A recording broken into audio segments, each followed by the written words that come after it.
I see those big, bright, shiny red trucks just a-trucking down the road.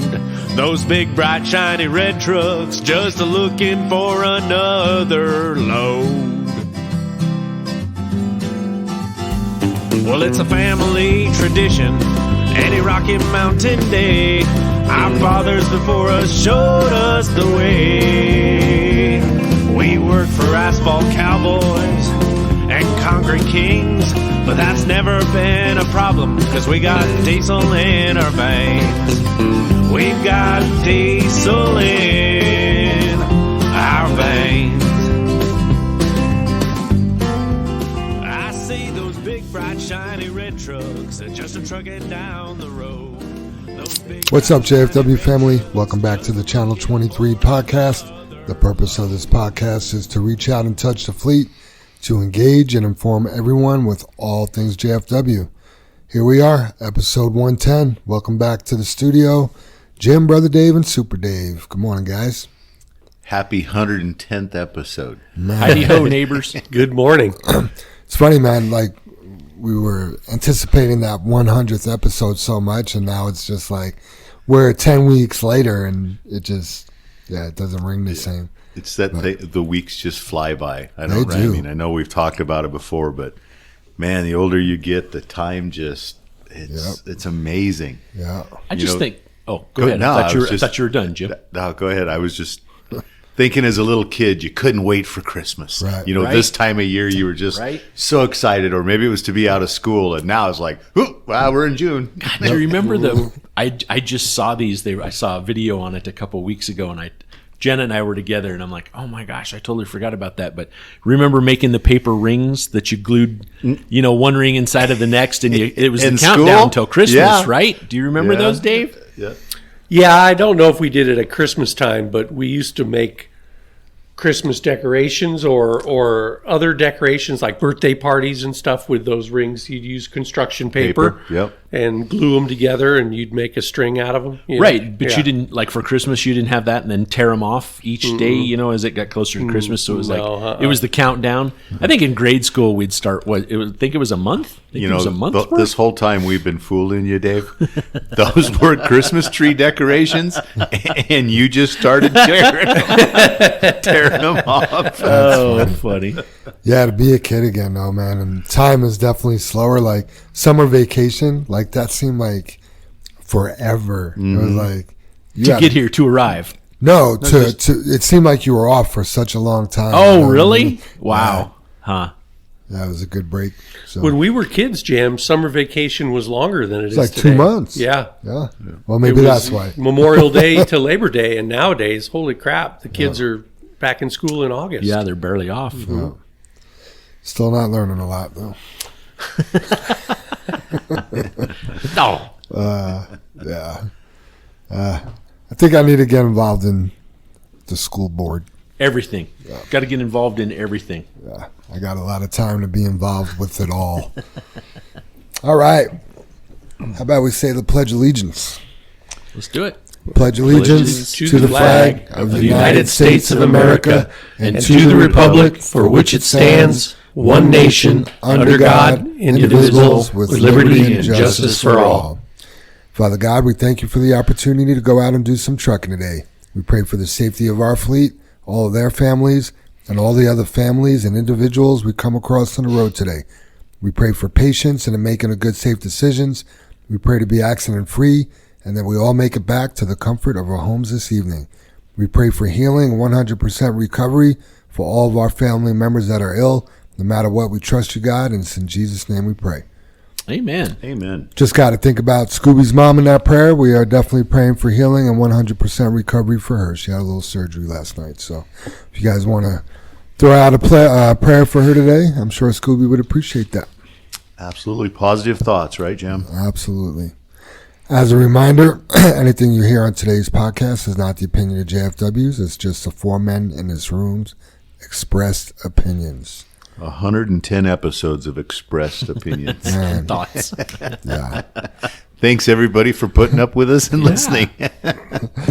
Episode 109 had 602 downloads. We are at 58.2 thousand total downloads and we are still at 221 followers. But we picked up Greece this week. Wow. That's awesome. Well, if you listen this week, welcome. Right? Yeah, trucking is different in Greece, I'll tell you.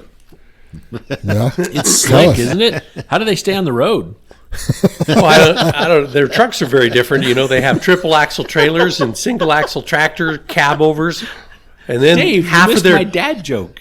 Greece. They're Greece? trucking in Greece. I'm like, isn't that slick? How do they stay on the road? I guess I wasn't paying attention. Come on, It's Mr. just Literal. like, whatever. Oh man, dad joke challenge is over. Brother Nobody even Dave, needs to go, do they? Brother Dave with the win. Well, I'm glad we could skip the dad jokes because I saw in the news today there's been a lot of weird, mysterious thefts at IKEA. Did you guys read about that? No. The cops are having trouble putting it all together. Oh, man. Oh, man. So, do you guys know what goes, oh, Not Santa, or oh? Santa walking backwards? oh, there you go. I like that. Oh, man. Do you know what the best Christmas gift is? I don't know what the best Christmas gift A is. broken drum. You just can't beat it. Oh, ba-da-ba. Man, that almost falls in line with the hand bones. All right, so why does Sherlock Holmes love eating at Mexican restaurants? Sherlock Holmes. No clue. No, they always give him such good case ideas. Ah, Ideas. I like that. Soup? Well, if you have 3 birds sitting on a fence 1, 2, 3. and you shoot one of them, this one's for you, Jam. How many are left? 3. Still 3 left. You just shot one of them. No, none, because the shot scared them all off. Oh, man. Man, that just goes right with the. I was going to do one about. Do you think I can jump higher than this table? Absolutely not. No. White men can't jump. Man, I can't. Do you want to bet a cheeseburger on it? You could jump as high as that? Like a box That jump? I can jump higher than this table. Like a box jump? Do you think I can jump higher than this table? Absolutely not. This table can't jump. Hey, Ah, dang it. Speaking of cheeseburgers, what happens if you eat tinfoil? Well, my dog just poops it out. You sheet metal? sheet metal. Wow. Wow. All It's going right. to be a rough podcast. We need a rough one. New employees, Stephanie Nicole Nichols, and she likes to go by Nicole. So welcome to the fleet, Nicole. Nicole. Yep. Welcome. Nicole. Celebrations. I made a lot of mistakes in 109 episodes, but this one was pretty bad. So Yasmin Mendez had a birthday last week, and that is Alex Reza's significant other. And I said it was Cisco Reza's significant other. So You know, that's a pretty bad one. we still love you, Jim. Thank you. And human beings make mistakes, right? And, Yeah. and it's about the recognition. Right. Yeah, it's so funny because I was listening back to last week's, which I haven't done in a while, but I don't know did you guys listen to last week's at all? Did not, no. All right, so I put some sound effects in there, and I wanted to see what it sounded like, and I heard that announcement, and I'm like, that's not right. Because I knew it was Alex, but Sure. I wrote down Cisco, Sure. and Yeah. I called him right away. I'm like, bro, I done messed up. Right.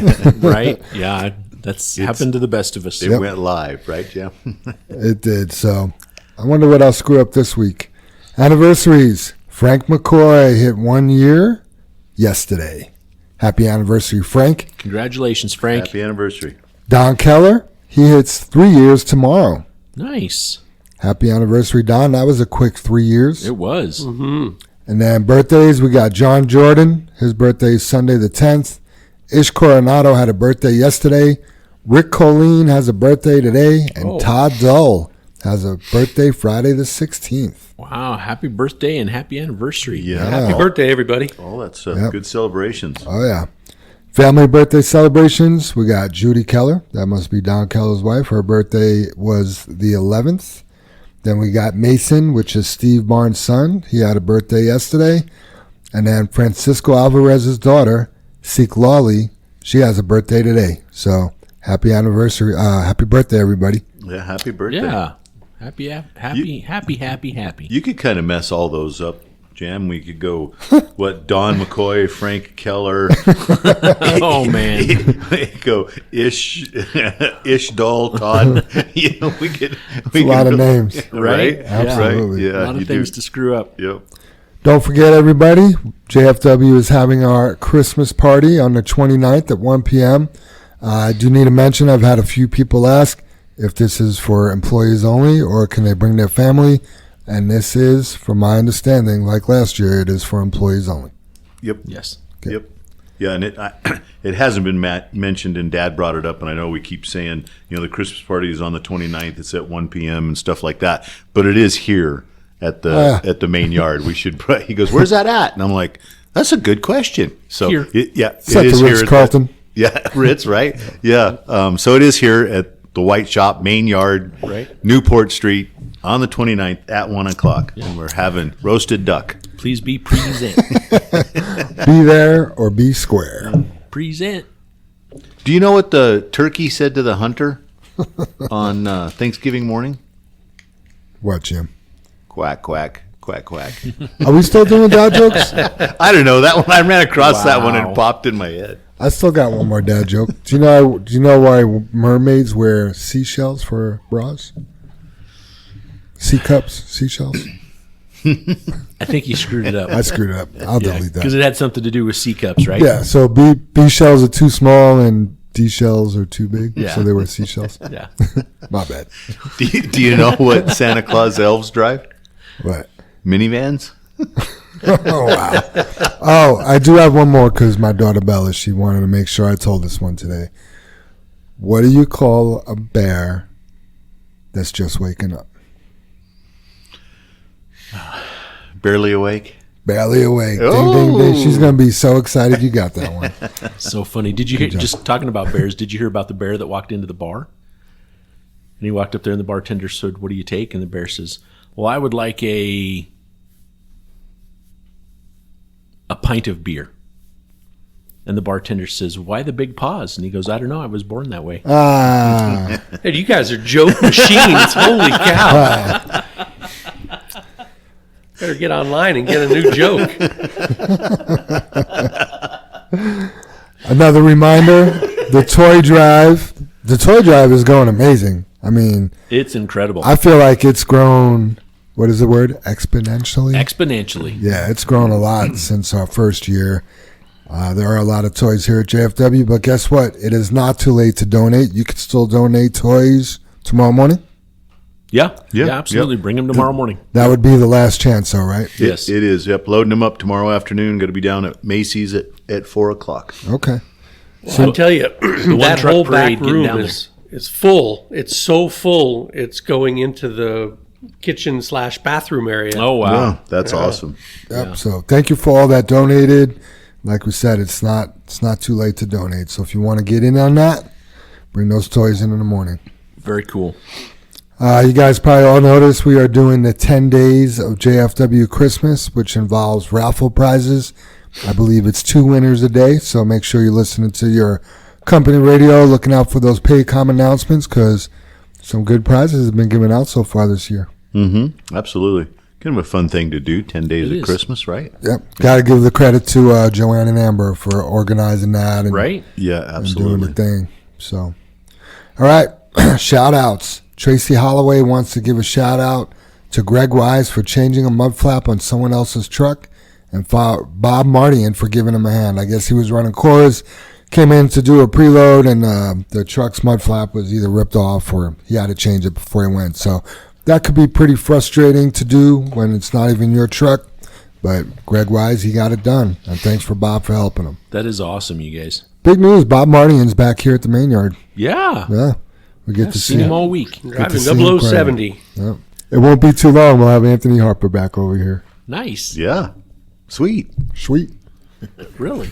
Really? Let's see. This one is from Mike Bortz. Mike Bortz wants to give a shout out to Big John Moore. His truck went down at the bottom of Kenosha Pass. John Moore stopped and helped him get it running. And a big appreciation to Chris in the shop also. And all the guys that hollered out on the radio to make sure everything was okay. Thanks, Mike. That's awesome. Yeah. Yep. Teamwork.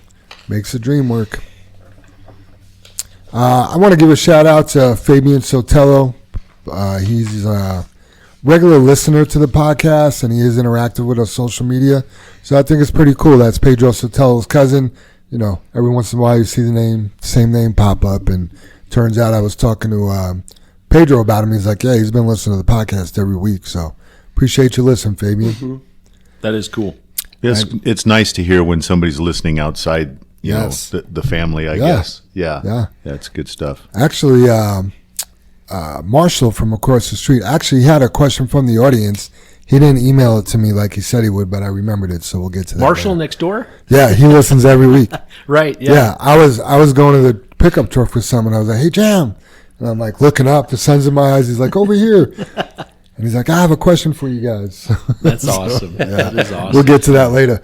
But I want to give a shout out to Emilio Contreras. That is Amber's son. He shared a really awesome quote that I want to tell everybody about.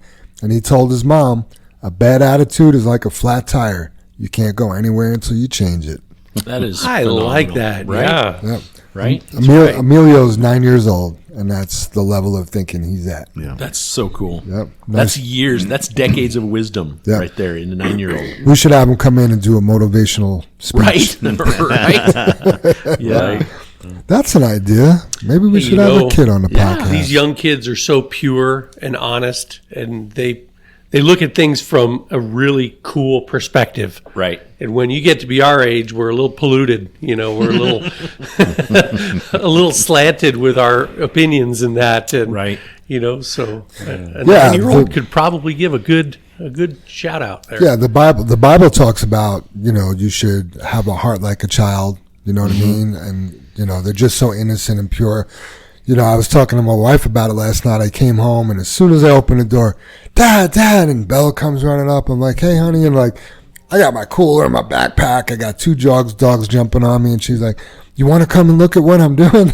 And I'm like, can I take my boots off? But anyway, she's like, I'm writing a song and I'm doing music notes. So I go down there, and she's just got this book out, and there's letters on the keys. Sure. And she's just writing letters down on a piece of paper, and like, that's just so pure and innocent Right. to me. Like, Right. who knows what the song is going to sound That is like? But awesome. it's just beautiful already. You know what I mean? Right. I have a shout out for the wash bay. I know we've done this many, many times, but I just can't emphasize it enough. I had a meeting over at Showco on Monday afternoon, and we were there, when a lot of the gravel companies are coming in and filling up, and just all the freight companies in town. And I was standing there with Ray Scott, and he's looking around, and he's like, you guys don't have to fuel over here? And I said, well, we used to. Now we have fuel at our yard, which saves just a ton of time. And he's like, my God, he goes, do these other companies they don't wash their trucks at all? He goes, I haven't seen a clean truck come through here. He said, I go to your place, or he said, I see them on the road. And he goes, they're always clean. And I can't emphasize how easy it is to take things for granted. And I just want to be sure that we're not taking the wash bay for granted. You know what I mean? It takes a lot of effort to keep that truck clean and to get it washed the way these guys wash at both yards. Mm-hmm. And we've continued to wash at yard 23 even through winter so far here. And I guess everybody needs to kind of step back and take a look at that. And man, until you've washed a truck yourself, you should learn how to drive around a puddle or go slower down a dirt road. Dave? Or, until you wash a truck yourself, you don't know what that takes. Mm-hmm. And I guess, you help those guys out, whether you realize it or not, slowing down those muddy dirt roads, avoiding those puddles, doing the simple things, not driving 5 miles an hour through the sippy hole and running the white pasty water up on your bumpers and fenders and back of the cabs and down the trailers, and give those guys a little bit of a break and help them do their job. The cleaner you keep your truck, the faster they can wash it, and the more trucks they wash. So, and I mean, our trucks are a rolling billboard, right, for our company. I mean, we get a lot of applicants just because of the way our trucks look. Right. I remember seeing a JFW truck roll down the road one day. I'm like, I want to work for that company. Look at that truck. Yeah, they are. It's amazing. It is the job they do is incredible. Yeah, I love it because I talk to all these people, from outside. They're that third party perspective, and it creates an era or an aura of professionalism, and an aura of being right, like doing it the right way. Right. I guess. Right.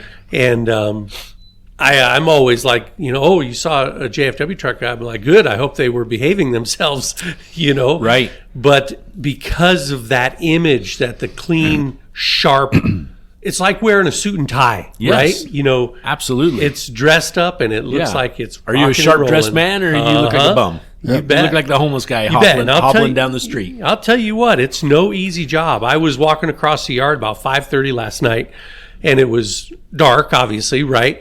And that wash bay was open. The lights were on inside. There was all this water and steam coming out because it was only about 30 degrees outside. Right. And everybody inside had their like waterproof coats on. Yeah. And there's a guy spraying on the left side of the truck and a guy spraying on the right side of the truck. And it's literally raining in there. Right. And it's 30 degrees. And I'm just like, damn, those guys are rocking and rolling. Yep.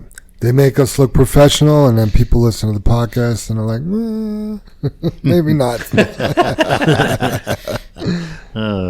Yeah, mine's along the same lines. I have two of them, and I know we touched on it a little bit ago, but I just really wanted to thank everybody for the toys and all the participation. And I know we brought it up and we just asked, just now if you have some more toys or can do that. But if we don't ask, you're not aware of what's going on. So it's not like an ask, like we're wanting toys. And I think so many of the toys that we got is just so generous. It's just from the heart. Right. And I just wanted to mention to everybody, thank you. And that includes the other donations. I think we've mentioned it. We've had the real estate company, Hand and Stone, Barracudas.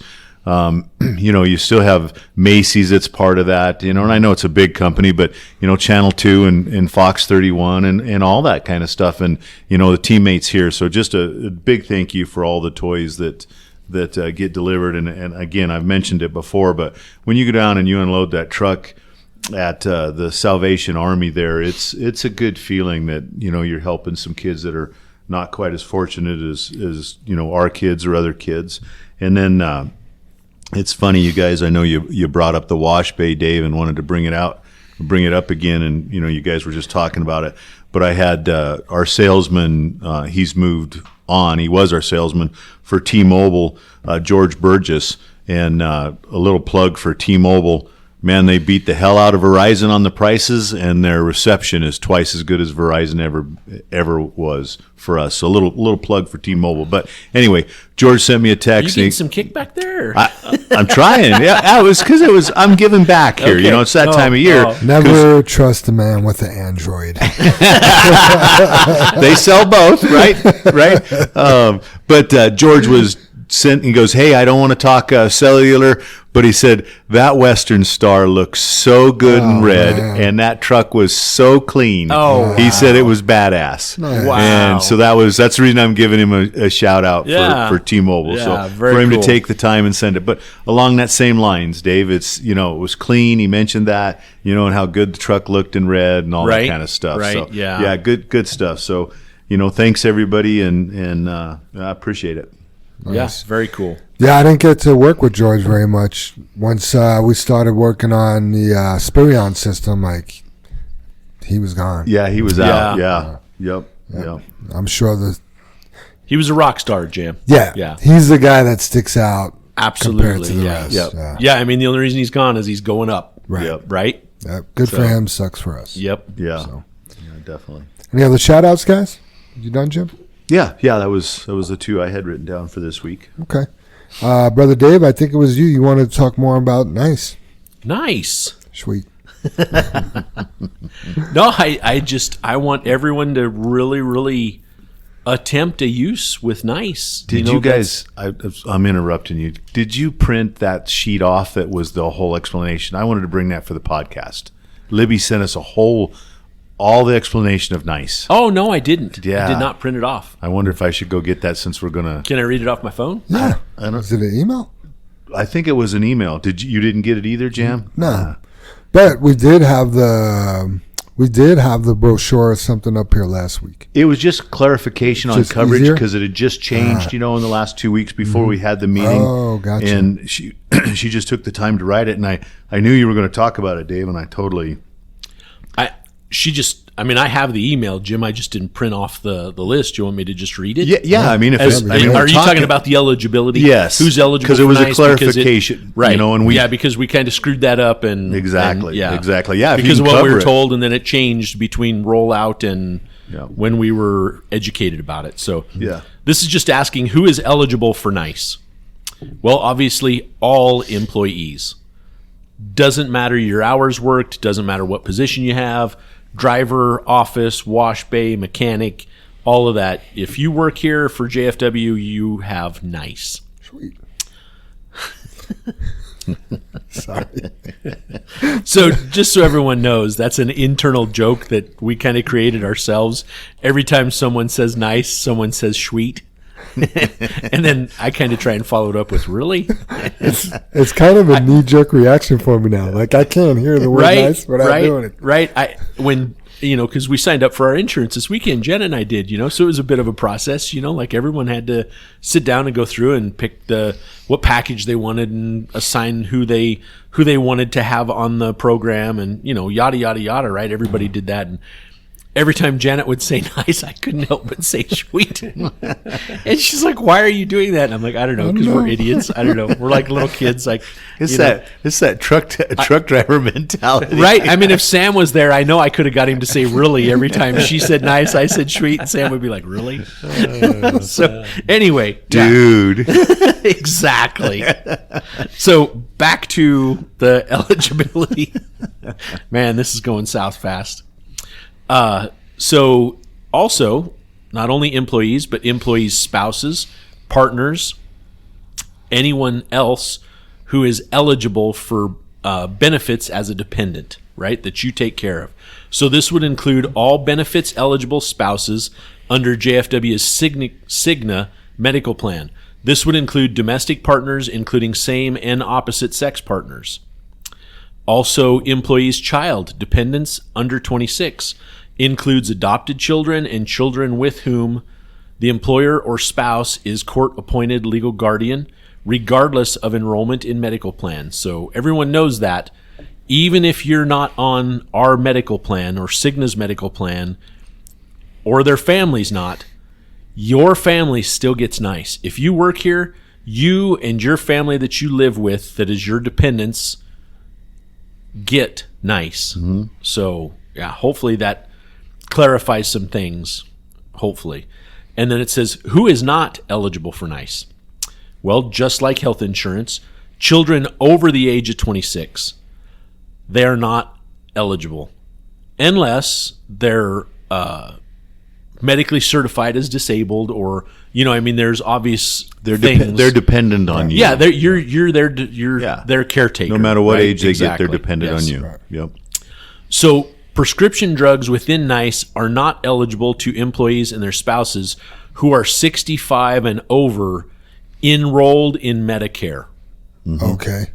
Yep. I did not know that, and I didn't hear that question. That must have come up at a different meeting that I was at. So I've never heard it. I don't know if it did, but it makes sense because Medicare is kicked in at that point, right? Absolutely, Yep. which you've paid for your whole life. So Better get suggest some of using that. it. Yeah. Yep. Yeah. All other NICE services are eligible to this class. So even though you have Medicare, all NICE services are eligible with the exception of prescriptions. Non-immediate family members of an employee, such as parents, siblings, grandchildren, unless employee or spouse are court-appointed legal guardian of the grandchild, aunts, uncles, cousins, roommates, or other household members. So essentially, if JFW deems a dependent benefit eligible, NICE will defer to JFW's discretion. NICE will not dig any deeper or ask any further questions due to HIPAA compliance. And this is Libby saying, I do wish NICE would have communicated this more clearly to the Flood and Peterson team and our clients, as I know a few others on my team and other clients were stumped with this abrupt change. Please reach out if you have any questions or other employees' questions. Joanne knows quite a bit about it. Says here, I believe there were a few specific employees asking about NICE eligibility at the OE meetings. However, Libby didn't get names, so she's hoping if you're able to pass this along. So obviously we did, and hopefully that clarifies some things up. But back to NICE, I just want to clarify, Jam, what'd you say? You had 2 appointments already set up through NICE? Well, I had one through NICE, but I ended up canceling it because they don't cover immunizations. Right. I got to get some vaccines for something, and they don't cover it. But it was interesting, and I pulled this up. Maybe we could get some more clarification from the Flood and Pete team. Oh, no. But they said as far as services go, as long as you're signed up for NICE through your employer's health plan, most of our services will be covered or will have a small fee associated with your visits, depending on the plan your employer offers. Are there different NICE plans? I think maybe it goes in conjunction, but we're paying for it, period, Jam. Right. So I that would be my clarification of that. It's a little different. We're paying for NICE, period. Got it. So I think that's the reason we're getting the coverage we're getting. Gotcha. It's I not- just got confused. Like, are there different levels of NICE? I mean, Well, I hope not, unless it's in conjunction. Like somebody's offering it with Cigna, we're Got not. We're paying for it. Got it. That would be my clarification. Could be totally wrong. It makes sense. I mean that was the whole point Right. of paying for it. right. Nice. Right. Sweet. Really? Really? Dude. Oh, no. Now there's a fourth one added to it. Anytime we talk about NICE, it's going to take an extra 2 minutes just for us to joke around. Every Yeah, time. get through it. I do want to mention, and I know we were trying to talk about it last week also, and we brought it up again, that we're strongly urging everybody to use this. This has to be the start of whatever, if you can't, I mean, if you broke your ankle or you're having a heart attack, 911. Don't call NICE. Yeah, 911, go to the hospital, take care of yourself. But if you have a cold or a cough or, I don't know, an earache or anything else, You start with NICE. Please start with that. Right. And we're trying to, not use our medical insurance, which helps us, further get self-funded is what we're after. And we can't have the miscellaneous charges that, I gotta, I'm making this up. I cut my thumb and I have to run to emergency. When it's not that bad, you just want to check it out. What can I do for it? Right. Call NICE. Right. They'll help you find a location or, or take care of it, or look at it. I don't know if in a Zoom you can tell how bad the cut is, or hey, put this kind of Band-Aid on it, or put Neosporin on it and cover it up, and you'll be fine in a few days. I mean, if you got any of those questions, do that. That's what we're after. We need to make this a big part of our insurance, and we're paying for it, right? So let's use it, and hopefully I think we're going to have Flood and Pete come out and maybe do some quarterly talks about it, about our insurance. Nice. And dude, don't go there. Sweet. Really? What's the new health coverage we've got? Is it called Sweet? Sweet. Well, that's the group competing against NICE. Yeah, that's our group. That's going to be our app. We're going to start Sweet. Yeah, sure are. Jim, along what you're saying, don't forget about the mental health portion of NICE. Absolutely. I've been talking to Good a point. few drivers in the last couple of weeks that have been seeking some kind of counseling, and the employers that they're with, they couldn't get it, or they just don't know where to start. And I don't know that NICE is going to be the ultimate end all be all for mental health, but it is a good place to get started. That's something that you could do a Zoom call or something with, from what I understand. Libby was saying that you would have actually the same counselor for all, I think, 15 visits. That's she exactly said. what I wanted to say. Yep. Yeah, so I mean, I think there's a lot of people here at JFW that could use somebody to talk to, a professional. So I would encourage you guys and girls to use that. So Absolutely, Jam. I don't want to sound. It might sound weird. Hopefully, it doesn't sound like that. But like you're saying, they may not be the absolute best person you could talk to, but it's somebody you can talk to. That's the point. It's where that conversation starts. Right. And I think that person's, no matter what, they're going to be professional enough to go, hey, this is where you need to go, or you need to do something else. You need to try to get to see this person. I think they'll help you with the process. Oh, right. If they can't help you directly. But, it's about that conversation. Please call. Yep. Please use them. Yep. These are people that are educated in helping you. Yeah. They have the right things to say and assistance to offer. And, that was one of the great things going through hospice when Mom passed away back in July. The hospice company that we used, True, they were amazing, absolutely mind-bogglingly amazing. And, going through that process and never having gone through it before until then, they really educated you. They spent the time and spoke to you, and they offer assistance for up to 18 months after your loved one passes, that you can call them and have a conversation and talk to them. And it's 24 hours a day, 7 days a week, and I just think that's incredible. What a great thing. Yeah, I think with that, not to take away from True, Dave, because you're right, they were an amazing company, but I think anybody that we ran into that's associated with hospice, when you mention that word, is just a different person. Right. They get it. Yeah, they're looking to make the end of life as comfortable as can be, and I think that takes a special person not to just lose it. Right. Because you care so much. Yeah. Yep. All right. Anything else on NICE? Sweet. I'm actually looking forward to the first to get it rolling out. Yeah.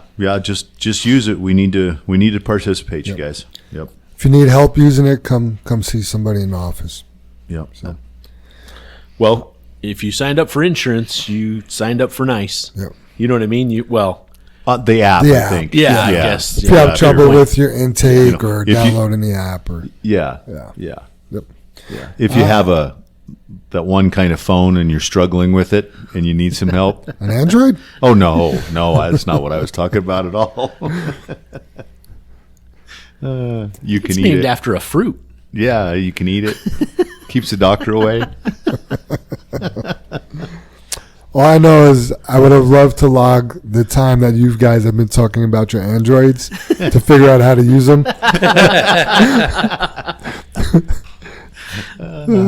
Could have a whole podcast on. Right? What's this, dude? Did you know it did that? Don't worry, Scooby will show you. All right, moving on. Let's talk about some fuel island etiquette. And honestly, it's a perfect time because I've seen somebody sweeping out their trailer while they were fueling today. Yeah. So Why do they call it a fuel island? Well, it's an island to get fuel on. And that's all you should be doing there. Right? Right? So, in other words, and these were Brother Dave's words, fuel and leave. I mean, we've got 75 trucks we're trying to usher through here, right? Yeah. And it's easy to get wrapped up in a conversation. I'm guilty for holding up the fuel aisle a little bit because somebody will be like, hey, Jam, or hey, Soup, or whoever, and, off you go into this conversation. But even yesterday, we had one driver come in and ask another driver, hey, you driving that rock tub? He's like, yeah. He's like, would you mind moving it so I can go park my truck? So definitely not a place to do your pre or post trip. Glad you're pre and post trip in your truck, but that should be done in your parking spot, not in the fuel aisle. Right. The other reason is, if you're pre and post tripping while you're fueling, you're not standing by the tank. You gotta stand by your tank. You gotta, keep by that fuel nozzle, because if that thing pops out, it's no fun cleaning up a fuel spill. Right. So. Agreed. Yeah. And I had somebody tell me, well, I thought you had auto shut off nozzles. Well, we think we do until they don't. Mm-hmm. Right. I thought I had tires that didn't go flat until I had one go flat.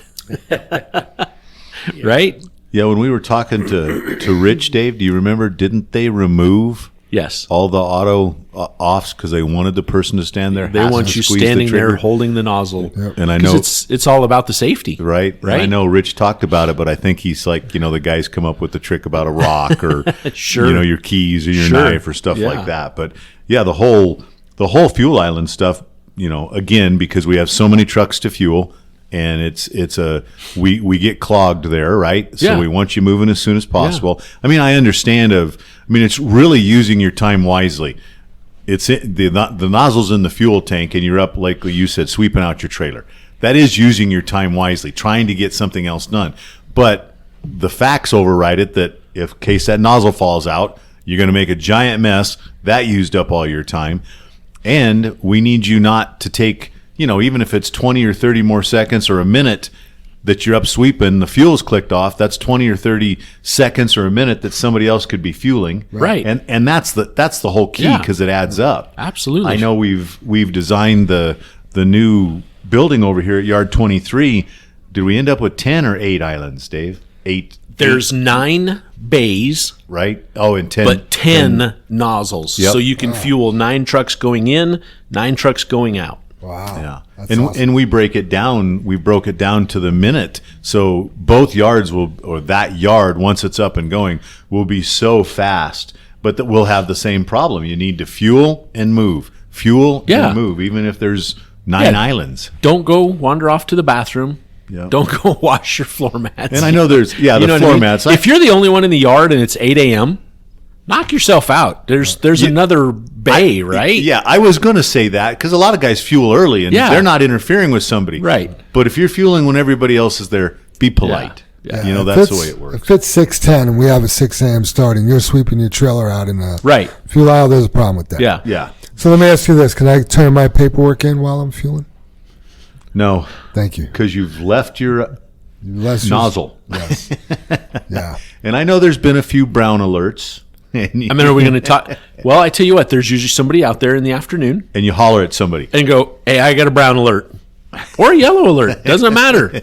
But can you, when this clicks off, will you watch this for me? Yep. I don't think anyone out there would think twice about it. Oh no, absolutely Right? not. Yeah. I know I wouldn't. I'd, And they'd even move the truck. I mean, Jan, Right? JR, Right? Scooby, Super Yeah. Dave, me. If we're out there, we'd move the truck. right. Put it right on Newport Street for you. Well, I mean, that kind of brings up another point, Jam, because we've had trucks block the fuel island, and then they pull up and they block the deaf island, and then we're like, hey, can you move? We're trying to get fuel and deaf here. We don't park here, right? We try and educate and go about that, and then pull up and park in the driveway to go in and talk to dispatch. Right. And it's like, okay, so now we've put our vehicle in danger's way, right? Because all the rest of the vehicles have to get around that vehicle and exit the driveway. And it's just anything to do from the curb or the sidewalk past the blue def shed, that should be, you stay with the truck, you do what needs to be done there, and you get out of the way. That's just courtesy. It's just pure courtesy. Proper etiquette. Absolutely. Fuel island etiquette. Yep. And hopefully that'll eliminate the random unknown spills too, because Right. I walked out there yesterday and I was like, whoa, what happened? There was road base everywhere cleaning up a fuel spill, and I don't know if that was ever found, if we ever found the owner of that or... Nope. Somebody spilled fuel and just left it for us. Well, it's a good thing we have us. Yes. Do the right thing, right? Yeah. Yep. I was pushing my shopping cart through all that road base. Couldn't get it back to the. Hey, I want to rewind for a second just because I've had some text messages this morning for shout outs. First one is from Randy Martinez. Good morning, Jam. Sorry for my bed. Well, yeah. I wanted to shout out to the snow crew. Alan Chili Dog, Ryan Big Empty, Johnny Potter, all for helping me learn the snow plow and making me feel part of the team.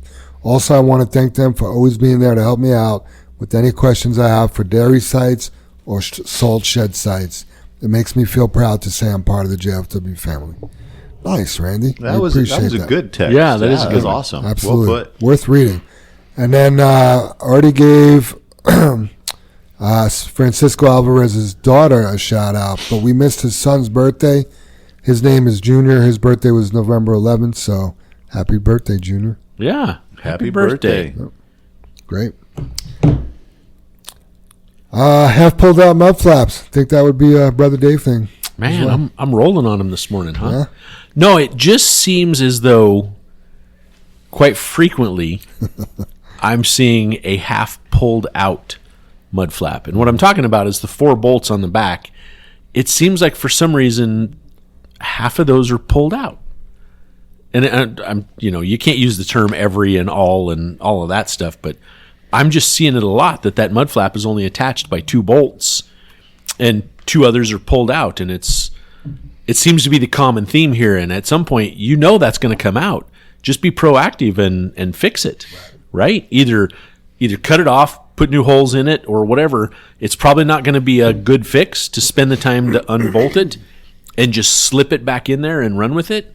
I mean, at some point, I think that's going to get pulled off very easy because the holes have been, cut open or pulled open. So get a new mud flap on there or repair the one you have, or whatever. But driving around with 2 bolts holding a 4-bolt mud flap it's not a good plan.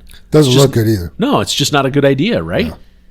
Yep. And that leads me to my next thing. Don't put off things like changing or fixing those mud flaps, or you have a light out. If you know that the night before or on a Friday night, don't put that off till Monday morning, right? Because we're the busiest trying to get trucks out of the yard in the morning. Traffic's all flowing out, and it's just not a good time to do it, especially if you knew it needed to be done. The way I was raised is you do things as far as you can in the moment. You know what I mean? Like, you take care of things until you can't take care of them anymore. Right. So, if I knew that I didn't have a mud flap, maybe I would undo the one knowing I'm going to get a mud flap over the weekend. I'm using this as an example. Like, well, I don't have all the parts yet, but I know I'm getting a mud flap. Well, you might as well take that one off now, and sure, less work for you to do when you come back. Yeah. So if I was driving Jam and I had a mud flap like that, and you came up to me and you said, what would you say to me? Like, hey, your mud flap's out of there, right? Yeah. I mean, it looks like you need to fix or change your mud flap. Oh, that's not my truck. That's not the one I drive. That's not what Great You're White driving did. it right now, aren't you? There you right. I mean, I had that happen just recently. Mentioned it and was told that's not my truck. Mm-hmm. And that's the whole family attitude. That's making us all look better. That's your brethren, your sisterhood, your family. That's what we're about. That's back to the what if and how do we look and are we defendable and all that kind of stuff. And we happen to break a windshield and let's say it comes off a tire. Well, they call you on the phone. Yeah, but your mud flap was half torn off. Right, or sticking out doesn't help us. And we're not harping on it because we're trying to get pissy with you or get on you. That's not what these conversations are about. It's so that we're defendable, we look better, we're responsible, we're better than anybody else out on the road because we fix our stuff, we take pride in our stuff. Did you come to work for us because our trucks are dirty and our mud flaps are torn off? Probably not. Exactly. So we've set the bar, adhere to it, right? Yeah. I mean, right in our creed, we're accountable for our words and our actions. Yeah, and I know every one of us, doesn't mind helping. I mean, I've Super Dave. It was been a couple of weeks, and it's at the end of the day. It's 5:45 or 5:50 or something, and I said, "Oh, I'll see you later, Dave. You're about to get out of here." And Super Dave was like, "No, I got to go help with a mud flap." Mm-hmm. That's the end of his day, right. Just like the driver and just like everybody else. Been here 12 hours, 13 hours. That wasn't Super Dave's truck. It wasn't, was it? Right? Yeah. I mean, and honestly, you said it, Jim. None of us mind helping with a mud flap, right? No. And it is twice as easy to do it with somebody than to do it by yourself. Absolutely. If you're not used to doing it, right? So if you need to change a mud flap on a Friday night or when you come in the afternoon and you want help or actually learn how to do it the quickest way, come grab one of us. We'll show you. It's not that hard, but when you just leave it and then it's Monday morning and we need to get you out of the way so we could operate our business, I mean. Or worse yet, Jim, it gets torn off at 10 a.m. or right. 1:30 or something like that. And now you're out at a facility that you've torn the mud flap off. You have to get with the loader. You have to try and find it in the pile because we can't let that mud flap disappear into the pile if it blocks a gate open or tens of thousands of dollars. God forbid it winds up in a load of concrete somewhere. Or, hundreds of thousands of dollars. Right? I mean, those are the things that matter. Those are the reasons we do that. And why let that leave the yard like that when we know that, right? What's going to take you more time to fix it right here in the yard when you see it or have to drive in from a plant somewhere and lose an hour? when you can do it here in 10 minutes. Yeah, I mean, it just all boils down to, the shopping carts or picking up a piece of trash when you walk by it, or Well, we haven't talked about it for a long time, Jam. Is it a skill problem or is it a will problem? it's a will problem. Right. Yep, it is a will problem. Yeah. It's also back the same thing we talk about all the time. What is that state patrolman looking at when he pulls up behind you? Yeah. Right. All the, the easy things, the cleanliness of the truck, because when you open the door, hoses rubbing on the deck plate, the mud flap. He's listening for air leaks as he walks up. Yep. All that kind of stuff. Looking for bad tires. Yeah. I mean, it's the easy thing, and then we've spent our lifetime doing this, and we know what's best. We don't know everything, but we know what's best or looks the best anyway. Yep. It's just something you learn. Yep. And we do have a lot of squared away people here. Oh, that absolutely. Oh my gosh. Yeah. The list is endless, isn't it, Jam? Yeah. Yeah. Well, it's about this big. Yeah, I mean, I it's so funny because I just don't see as many people as I used to, I feel like. And, this morning, Jack Domenico came, walked up, had a question for dispatch and walked past. And you talk about a squared away guy. Oh, man. You know what I mean? Yep. We may tease him because he's got gloves for everything, but you know why he has gloves for everything? Because he's prepared and can do everything. I bet he's got I bet you got a pair of mud flap gloves. But I don't think I've ever seen you have to put a mud flap on. Nope. No, Right? Never have. Yeah, because Exactly. we have to bring that up. I mean, we're talking about that. We should never rip a mud flap Right. off. One should never be tore. It's not. Right. It's not that. I mean, I think I don't know. Maybe through the years, I've had one that been on there so long that the wind finally beat it and it tore a little bit or something. But never. They do dry rot after time. Yeah, years. Yeah. They'll Years. get that crease right where you bolted to the bracket from flapping in the wind all day. And you're absolutely right, Dave. But we're to a new age too, and I know you got to agree with me, Super Dave. Our trailers aren't old enough to have those flaps on them, right? I mean, it used to be. We were pulling 1980 trailers, in 2000, and it had to replace the mud flaps and stuff. But yeah, there's what we're talking about shouldn't happen in the first place, but we're having to talk about it. So here we are, and we'll mention it, and we'll talk about the guys that are squared away, like you said. Yep. What was bill on mud flaps last year? Was it $6,000?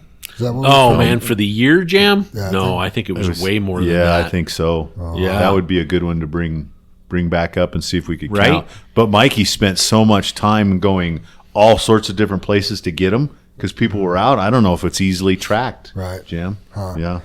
Well, what else could we do with $6,000 to $10,000 or $12,000? Why does that matter? What could you do with right? Maybe we could have invited people's families to the Christmas party. Right. With that Yep. extra money. Huh. There are all sorts of things that go to the bottom line, Jim, this next one, we'll say it's yours Okay. because I think it is. Okay.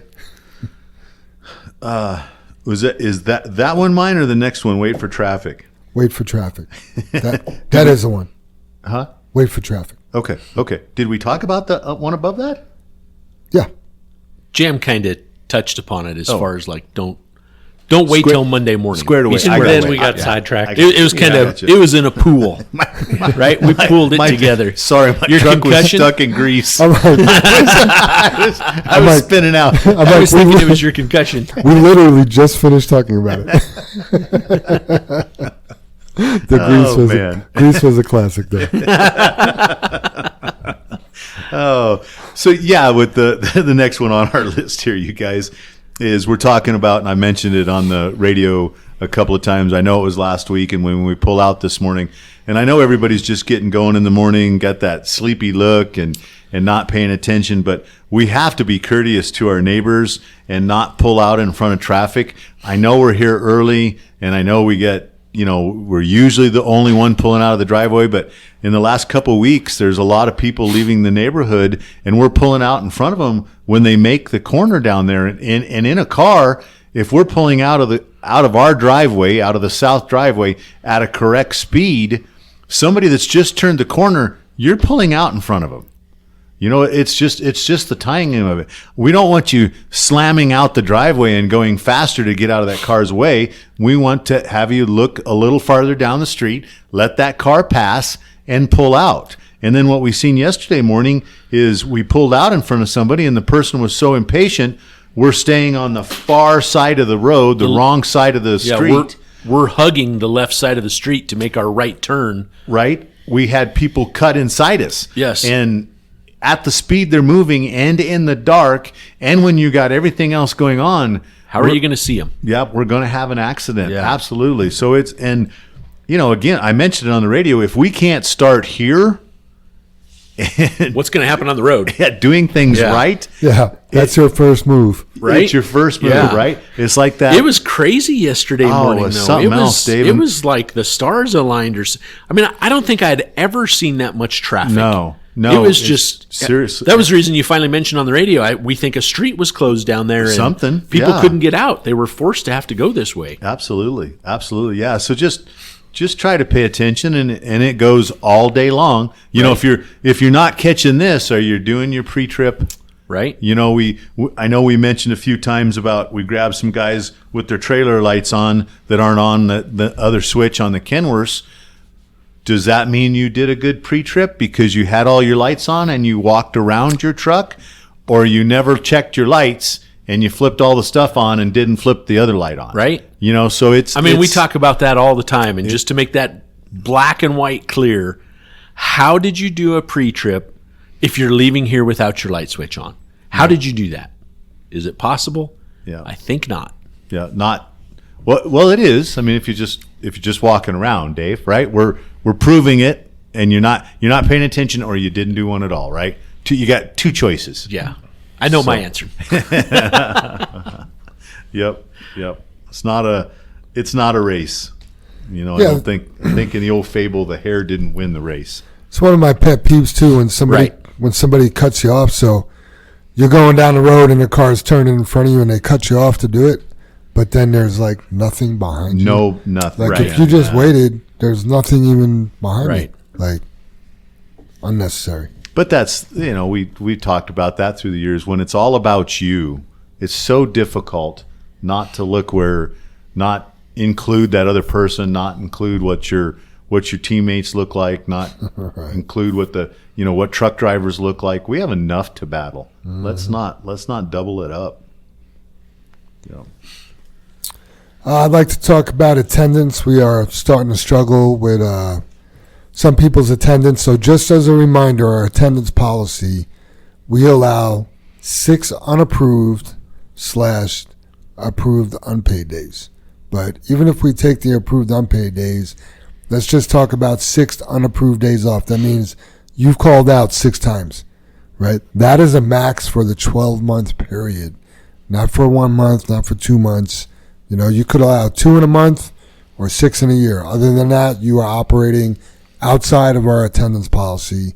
And, potentially if we think it's going to continue to be an issue, we're going to have to pull you in and put you on a last chance warning for attendance. And we don't like doing that. So Yeah, if we wanted to chat about it a little bit, Jam, we do your last chance, because we just can't afford, and it's not healthy for you in your pocketbook. You've either you've used up, or you've lost all your PTO, and that's a problem. And then or you've and you're not qualifying for any to start with, and then it's hard for us to cover. That's not making us whole. It's not protecting your teammates. It's making your other teammates go get extra loads, all that kind of stuff. It's back to the big picture and the what if. And I know in other times I don't know if we've done it in conjunction, but we also have taken your truck. We've taken your assigned truck away. Mm-hmm. So somebody that's waiting for a truck gets your assigned truck, and you have to work your way back in by making sure your attendance, because it's not a punishment. We're not doing that to you. You've not earned that truck, or you've not earned your PTO. It is just a policy that's there for you to take advantage of, and then we have to enforce. It's nothing that, hey, that guy's not. Let's take his truck. yeah, we hate doing that. We've done that in the past, and it's worked out a few different ways. We've had people quit. Listen, you're not coming to work. We had an agreement when we hired you that you would come and you would run this truck every day, and you're not. So we're going to put somebody else in it that's hungry and wants to be here every day in it. And we've had people quit on the spot. we've had the opposite happen where, the driver is here at 5 a.m. every morning to see if we have work for him, and then, in a matter of weeks has earned himself another truck. Right. The thing about if you lose if we take your truck assignment away from you, you are not here for ride-alongs anymore. It's if we have an empty truck, you get to go trucking. If we don't, we're not paying you to go ride with somebody. So it's really a bad deal. But Super Dave, if I came to the interview and we had a good interview and you liked me and I was like, we're in agreement that I'm going to come work for JFW, I said, hey, but by the way, in the next 90 days, you could expect me to call out probably 6 times. Would you give me the job? You'd go, sweet. Nice. Sweet. Dude. Everybody, I mean, we say this a lot. You don't really know the person until they start living life and coming to work every day or not, right? One or the other. But life does happen, and some people have a lot of drama going on and controversy, and that's great, but we've got a business to run, and we have customers to stock their plants, and so we have our own agenda too. So, we have to put those rules in place and, roll them out when necessary. So, yeah, there's 2 parts to this. One is we care about you and we want to help you. 2 is we got trucks that need to be ran. So if we could figure out how to do both together, that would be amazing. Right? Okay. Yeah, so true. A couple facts, because we just did the books for November there yesterday, Jam, and we were, it's kind of easy to base payroll on what the trucks have done, because obviously the drivers are a percentage of that, right. And we were off on the books. The percentage just didn't look right. So then we were talking about it, and then we thought, there's Thanksgiving. It's a paid holiday. So these are rounded figures. So just for Thanksgiving, we pay in payroll, we paid $36,000 for that one day in payroll. So that's the entire company that qualified for it, but it still showed that we were off a little bit. And we're like, and David is the name of our CPA, and he's like, is there something else, are we missing a day of income or anything like that? And I'm like, well, David, I said, I know a lot of people took that week off and it's got a little slower, we got a little snow in it. So what's the PTO look like? How much PTO did we have for the month of November? In Jam, we had $40,000 worth of PTO. Wow. Is what people have earned. Wow. They earned that. Me and Dave, the leadership team, we're proud. I'm proud to pay that out. That's awesome. Because somebody has earned $40,000 worth of PTO. Wow. And isn't that amazing? That is amazing. And the other people on top of the $36,000 of holiday pay. Exactly. So there's $76,000. Yep. Yeah. And not to. We want the paid holidays. Right. We want the PTO used. Yeah. And we're talking about everybody that's squared away. But then we have the 1 or 2 people that, like you said, hey, I just started working here, but I'm going to call out 6 times in the next 90 days. Right. They've lost that money. Yeah. We haven't gained anything from it. Their teammates aren't gaining anything. They're not earning more PTO. Yeah. Right. The whole thing. Yeah. Yeah. I mean, the whole thing just snowballs, not in that person's favor. No. Absolutely. And it's not helping us either, though. The cool thing is, though, I've just had 2 people. So when people hit their 1-year anniversary, they get 6 pay days dumped into their sick account, right? Mm-hmm. You got to earn your time your first year, and then once you hit your anniversary, your sick time is front loaded and it belongs to you, right? It's just boof. Boof. There you go. 6 days. Bam, right? I've had 2 phone calls in the last week, 7-day period, where I've had to tell the driver, I'll just throw their names out there. One of them is Coleman O'Mara, and the other one is Frank, the bulker, right? Hey, you haven't used any of your sick time. Mm-hmm. So you've had 60 hours that you earned every paycheck. You earn your 60 hours, right? But then we just dumped another 6 days on you. So you have 12 days of sick time built up right now, and you have, 1.5 days of PTO left. So you're going to earn this month you got to do something. You got to either take time off, cash days out, or put in your 401k. Right. And it's just funny, like the look on these guys is like, that's a pretty big accomplishment, Right. to just save those days and, Right. have all that time. And it's like, you could go on an amazing vacation. You could cash it out. You could do whatever you want, but it's like, you got to do something.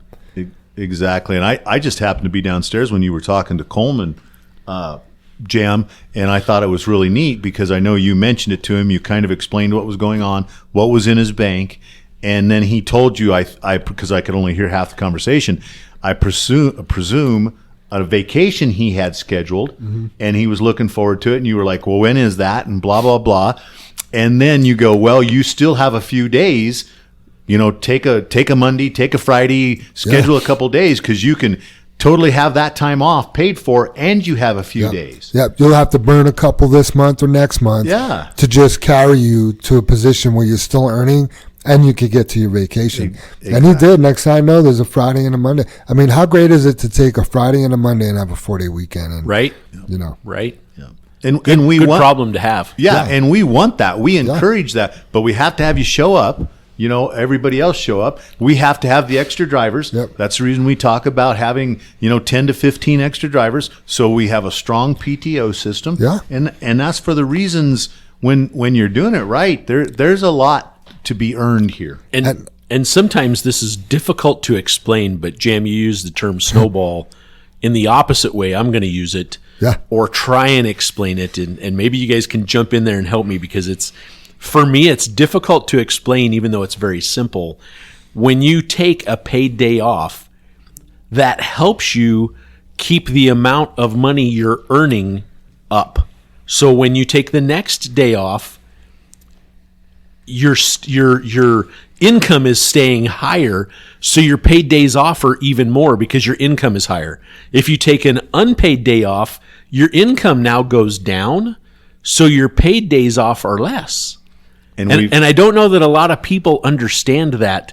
And maybe I'll use Coleman for an example, and maybe you can help me here, Jam. Sure. With all the days that he has saved up, it would be really silly for him to take an unpaid day off, because that's going to lower his daily average. Yep. And I don't think a lot of people understand that. Yeah. And that's the snowball effect that I'm talking about. It builds on top of itself. Yep. So if you have to take a day off, and say it's an emergency or whatever the case may be, you woke up and you have a raging toothache and you're like, crap, I got to go to the doctor. It's an emergency, whatever. And you have a day, you should take it, because that's going to take it off paid and keep that average up. Yep. That's just the smart thing to do. Yeah. We haven't talked about it in a long time, and you're just kind of touching on it, and I think it's a great subject, Dave. That also affects your holiday. Yep. That affects your safety bonus. Right. That affects your PTO days. Yes. And every time, if you're working hard and making that certain amount of money daily, that's what your percentage of, again, your vacation, your PTO, your sick days if you get to use them, your holiday pay, your quarterly bonus. It's all based on that. We're incentivized so you earn it. And when you're earning here, it's quite a bit of money. Right. Right. But you got to show up, and we show up every day for you guys. Yeah. That's the reason. That's the reason we think it's important. That's the reason we're harping on it, because we can do it. Yep. We're here for you guys. Yep. Just come to work. So we just expect you to be here. Yeah. Yeah. Wasn't you and I talking about it this morning, Dave? That's half the battle. 90% of the battle. Yeah, just show up. Yeah. Mm-hmm. Yeah. Not not to like just keep talking about Coleman or whatever. He's just a good example. And Frank. Right? Do you think he's and Frank, obviously. Yeah, thank you. Do you think the guy that's missed 6 days is earning what Coleman's earning? Nope. Probably not even close. And probably doesn't really understand, and that's the reason it's good to talk about that. That's hurting his income. Right. More than just what he earned that day. Yep. So. Yeah, our system, our performance system where you eat what you kill around here, it really works good for the people that show up every day. Because, and I was just explaining this to one of the new guys the other day, if you show up every day, right, you're going to do well here. If you're calling out and you're leaving late or you're leaving early, you're not going to do as well because of that daily average. Yeah. You guys already mentioned it. Your holiday pay, your sick time, your paid days off. I got distracted there for a second, but did you talk about the safety bonus? Yes. Okay. Yeah, Jim threw the it in safety there. bonus. Sorry, Jim. No. Yeah, I mean that's the difference between a 6-figure guy and a $60,000 guy. Right. It's somebody that shows up every day. Right. Yeah, and that's when we talk about being hourly and percentage too, and how we've based a lot of this is from our experience at different companies and different things. Just think about and you've probably all had jobs where that guy's making $20 an hour and you're busting your butt and you're still only making $20 an hour. The guy right beside you, that's just starting wage. It's $20 an hour and he isn't doing anything. Right. But it doesn't affect him. Right. Here, when you're that 25 or 30 or whatever $40 an hour guy, you can become that guy and you benefit from how you're working, how you're doing your loads, how you're here on time, how you show up every day. Yep. That other guy that he's not going to make the $30 an hour. Right. He's just not. Right. But he's not earning it. Mm-hmm. And it really shows. We do our high road hauling reports and things like that. And that's like not to beat that dead horse, but when we did away with the hardwires, and so I'm not making any money, I'm not making the same. We proved it week after week after week of if you do multiple things, you make more money. Yep. And it's just it is very eye-based or individually based. We've made it as fair as we could. If you're going to go out there and get it done, you're going to get it done. Yep. Absolutely. Yeah, it kind of leads me into the next item here, JFW culture and the one-on-one meetings that I've had. Just tying that to what we've been talking about. Some of the guys that I've met with recently, they just get it. They get what JFW is. They get the difference between where they're coming from to the way we're operating. The benefits package. I asked one guy, what do you think about the benefits? He's like, it's better than anything I've had in my entire life. Wow. Yeah. Very So cool. It's like all that hard work, all the meetings, all the blood, sweat, and tears in this room to provide these good benefits to people and a good pay structure. I feel it makes a difference. When people say I've never worked at a place like JFW, it just really makes me happy. And we do have some good guys coming through the doors. Guys on top of the amazing people we already have. Yeah. We've let some guys go recently. Well, I was going to say guys and girls, but it's just guys. We've let some guys go recently just because we didn't think they were a good fit or there were some problems and stuff like that. The people that are coming through to replace them are good people. I mean, just good qualities. I was talking to one guy the other day. He's like, I don't understand why somebody wouldn't want to go get that extra load at the end of the day. He's like, I'm a guy, if there's money out there, I'm going to go make it, Right. But what about the wintertime? He's like, I understand this is a construction business and I'm prepared for that. So, yeah, I'm looking forward to seeing these newer people come up through the ranks. Very cool. I read through the discussion here, Jim, and I was waiting for you guys to get to this, and because I've brought up through there, TikToks. I like watching TikTok. Sometimes you get some really good stuff, and then you're like, oh, if it's on TikTok, it's true. We just Right. we just had a TikTok we discussed with David, our CPA, and David was like, well, it was on TikTok, and they've left a lot of details out, but the basis of it is true. But what I'm getting at here is I just watched a TikTok, you guys, on a person that was giving advice when you go to apply for a company. And it was a woman that was doing the advising on when you how to go in and do for an interview. And she said the number one thing to do if you go into an interview and the company mentions this, you should run. You should leave the interview. And it made me so angry, and it questioned so much what we were doing.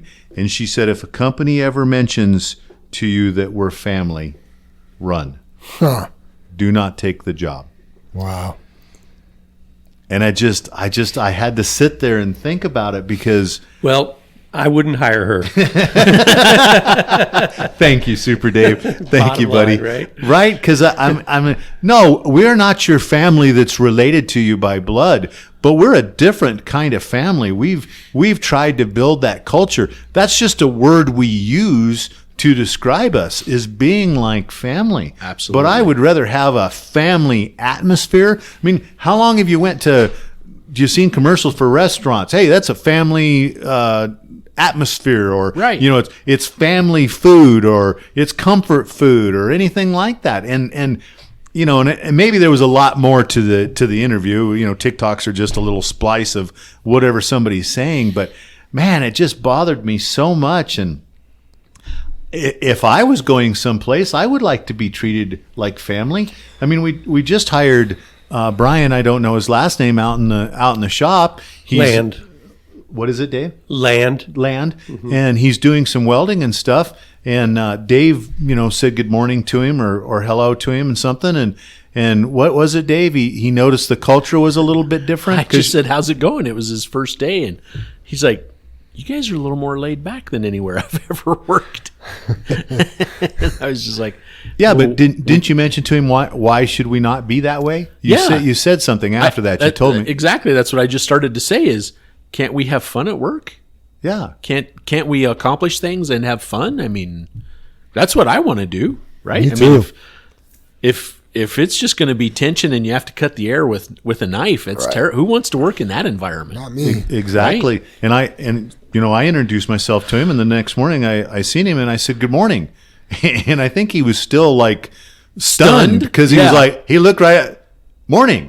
Like nobody used to say good morning to me, and I'm like, man, what a, I don't want to mention where he was working, but I'm like, if that's truly right, and he was there a long time, yeah, and for a company, sometimes maybe you just don't recognize where you're at, maybe it's hard times, and you get, maybe we're not walking in that company's shoes, so how do we know? Well, I think it's just a lot of what people have experienced in their lives before they got here. Of course. Super Dave tells people in an interview, like, we're family, and he tells a story like, well, my last job told me that too, and it wasn't true, So Super Dave, when he tells his people these things, it's up to us, the current employees, to make that the truth, Otherwise, he sold them a false bill of goods, right? We're the ones that got to make the culture actually true. So, Super Dave, I hope we're not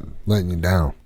And that was part of my closing thoughts there, Jam. Is I want to touch upon that. Yeah. Okay. Yeah. Here's the thing about that TikTok, Jim. Everybody is bullshit. Yeah. Well, yeah, that's kind of where I'm going. Everybody has to take information and use the good stuff that will benefit them, and discard the BS, right? And say, well, you know what? I disagree with that, or it won't benefit me. It's not constructive. It is destructive, and move on, and that's one person's opinion. Because they were on video, it kind of sticks out from maybe me just talking to you arbitrarily some afternoon, But that's not very constructive at all, because everybody has, if you have a job, you have a work family. Right. Right, Dave? Period. I mean, you're gonna spend a lot of time there. Yep. Right? It just doesn't make sense. So maybe, like I said, maybe I took the TikTok out of context or something, or somebody posted that piece just to, and there was a lot more to it. Well, I'll tell you, she probably doesn't fit in very well with groups of people, because she's argumentative or negative or something like that. She's probably unemployed. Right? Arson charges. Arson charges. Oh, man. Finish your thought, Dave. Yeah, Sorry. discard that. That is just not constructive information. Look, kind of sounds like what Amber's son said, Emilio. Yeah. Yeah. Right? Bad attitude is like a flat tire. You can't go anywhere until you change it. Yep. Man. Awesome. Dave, would you like to talk about Jim? Sometimes you have to just run around with a low tire for a little bit, though. I mean, not to me. Man, if You ever roll your window down in traffic, Jim, and you're pointing at that car next to you? Hey, your tire's low, and they look at you like you're from freaking Mars. Right? Right? how do you See ya. You don't know what I run my tires at. I like to keep one down. That's like the comedian, here's your sign. He's like, guy on the side of the road changed a flat tire. He's like, hey, you got a flat tire? Nope. The other three just swaled on up on me. I think of that one all the time too, Dave, where you're out there with the coat hanger trying to unlock your car, and a guy walks up and goes, "Did you lock your keys in your car?" "Nope, I'm just trying to hang it up, let it dry." Exactly. Yeah, I hope they get in soon. It's going to rain later. The top's down. Oh man, that's funny. Oh, You know what I do when I get a smart ass to say. You know what I do when I get a flat tire? I just jump out and slash the other three. We ain't going nowhere. That was my joke when I was training people. I'd say, so what do you do if you have a flat tire on your dump axle? And the guy looks at me and I say, well, you let the air out of the other one and then dump your load. it's a level to dump, right, Super? Oh, man. Yep. Yeah, that is funny. Brother Dave, you want to talk about the dangers of not wearing reflective gear? Whether you have a home or not. I'll be back. Whether you have a home or not.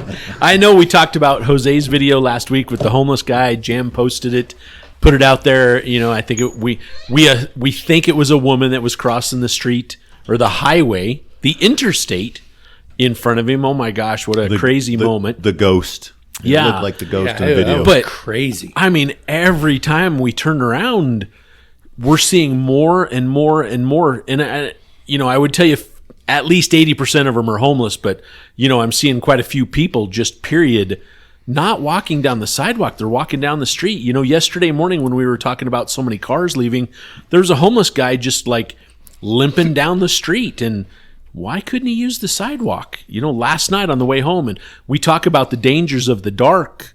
Right now, the majority of those people, I'm going to go with all of them, right? You rarely ever see a person with something reflective or a headlamp in these scenarios, right? So these people are wearing all black. They don't have a reflector on their bicycle. If they're on a bicycle, they don't have lights. They don't have anything. And you can't see them. It is just the craziest thing. They have almost disguised themselves to blend into the darkness and then put themselves at risk because they're on the edge of the street rather than the sidewalk. And I guess it's because when I'm in private property rummaging around for a bicycle, I don't want anybody to see me. I agree, Dave. I was just going to mention that, Super Dave, whether it's that reason or the mental health reason of that is they don't want to be seen. Right. Yeah. Then why do they walk down the street instead of the sidewalk? Because you might see them on the sidewalk. Seriously, Dave, I don't know. I get it. I guess I'm just trying to make people aware. Last week, and I don't remember whether we talked about it on the podcast or not, but we were sitting there at 56th and Vasquez, or 56th and Dahlia. I'm sorry, Vasquez and 56th to turn onto 56th coming to work, and the guy pushing a shopping cart just barely cleared 56th, and a fuel hauler came out of the refinery gassing on it to make the light to get across the street, and the homeless guy in the shopping cart barely was out of the way.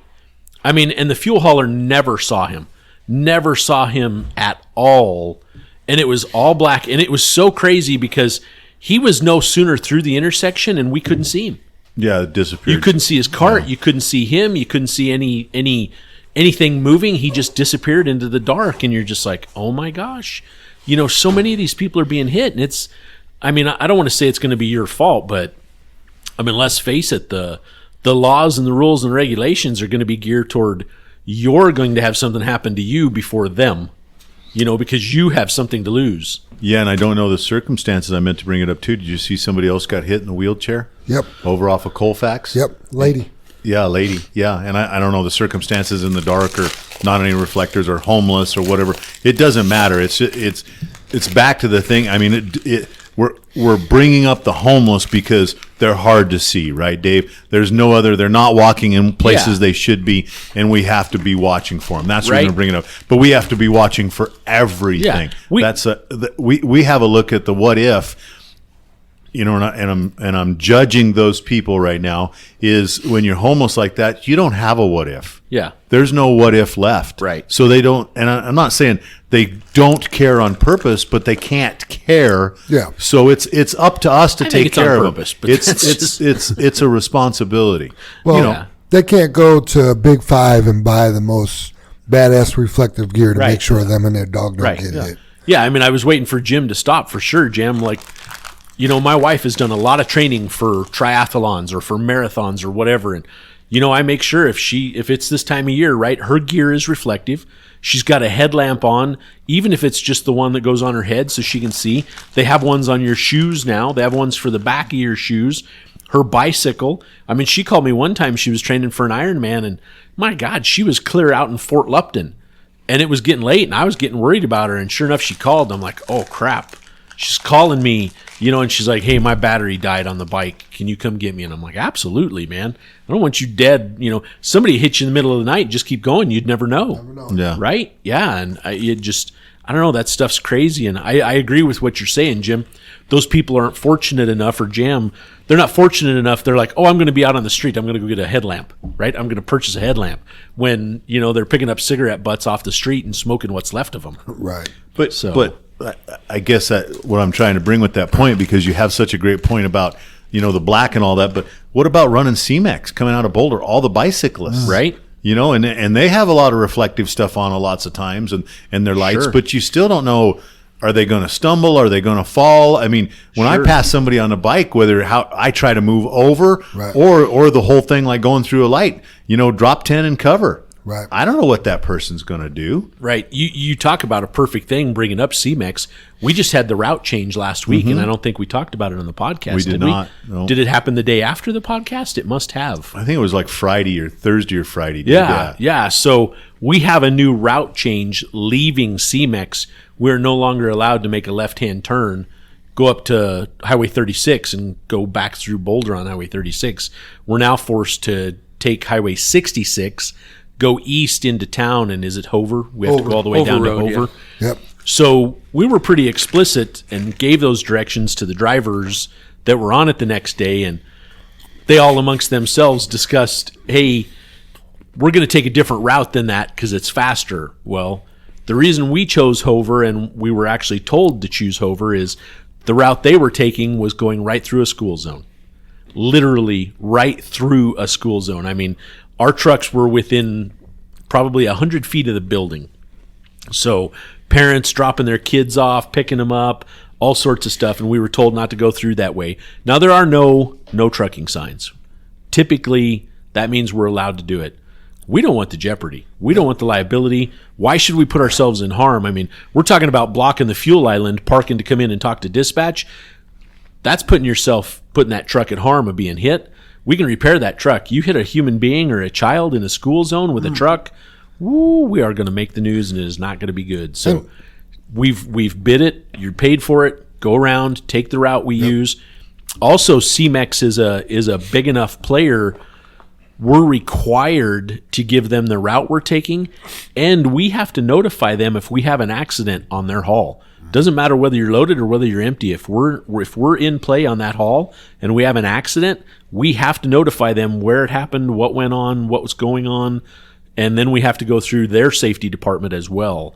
So, I mean, we set these things up for a reason. Kudos to C-Mex too. Hey, we'll go the route you're saying. It's going to cost you more. Okay, we'll pay more. Right. Absolutely. Exactly. Absolutely. So, They're invested in that safety. Yep. And then to the drivers that were going down 75th, I talked to one of them, and he said, yeah, we tried it, and honestly, I don't think it saves any time.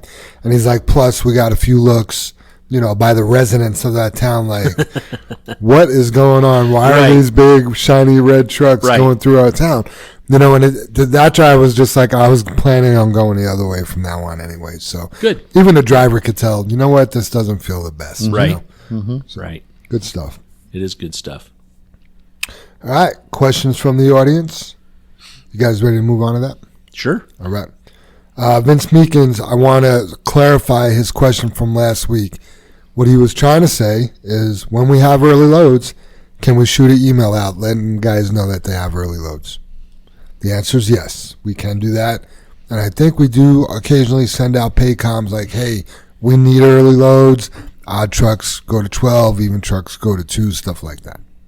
Yeah, I think, and even if it's that question is what he meant, I think what we also do, Jam, is, when we do need the early loads, we do ask. Mm-hmm. When we're capable of doing that, we don't promote that early load. If you want to go do it, great, but it's not like the plant can really hold if we ask Everybody did. Yeah, if we ask Yeah, we 50, can't have 70 early loads, right, Yeah, Jim? exactly. Yeah. So we leave that up to the driver, because there's some drivers that want to go get that early load and want to make that buck, and they go get it, and it's acceptable. We usually need to stop the late load, the early load when it can't be early. That's what we're announcing, not that the early load can be done. So yeah, it's just that kind of that gray area. We can't, if we announce it and we end up with 50 people going and doing it, that doesn't work. Yep. Right.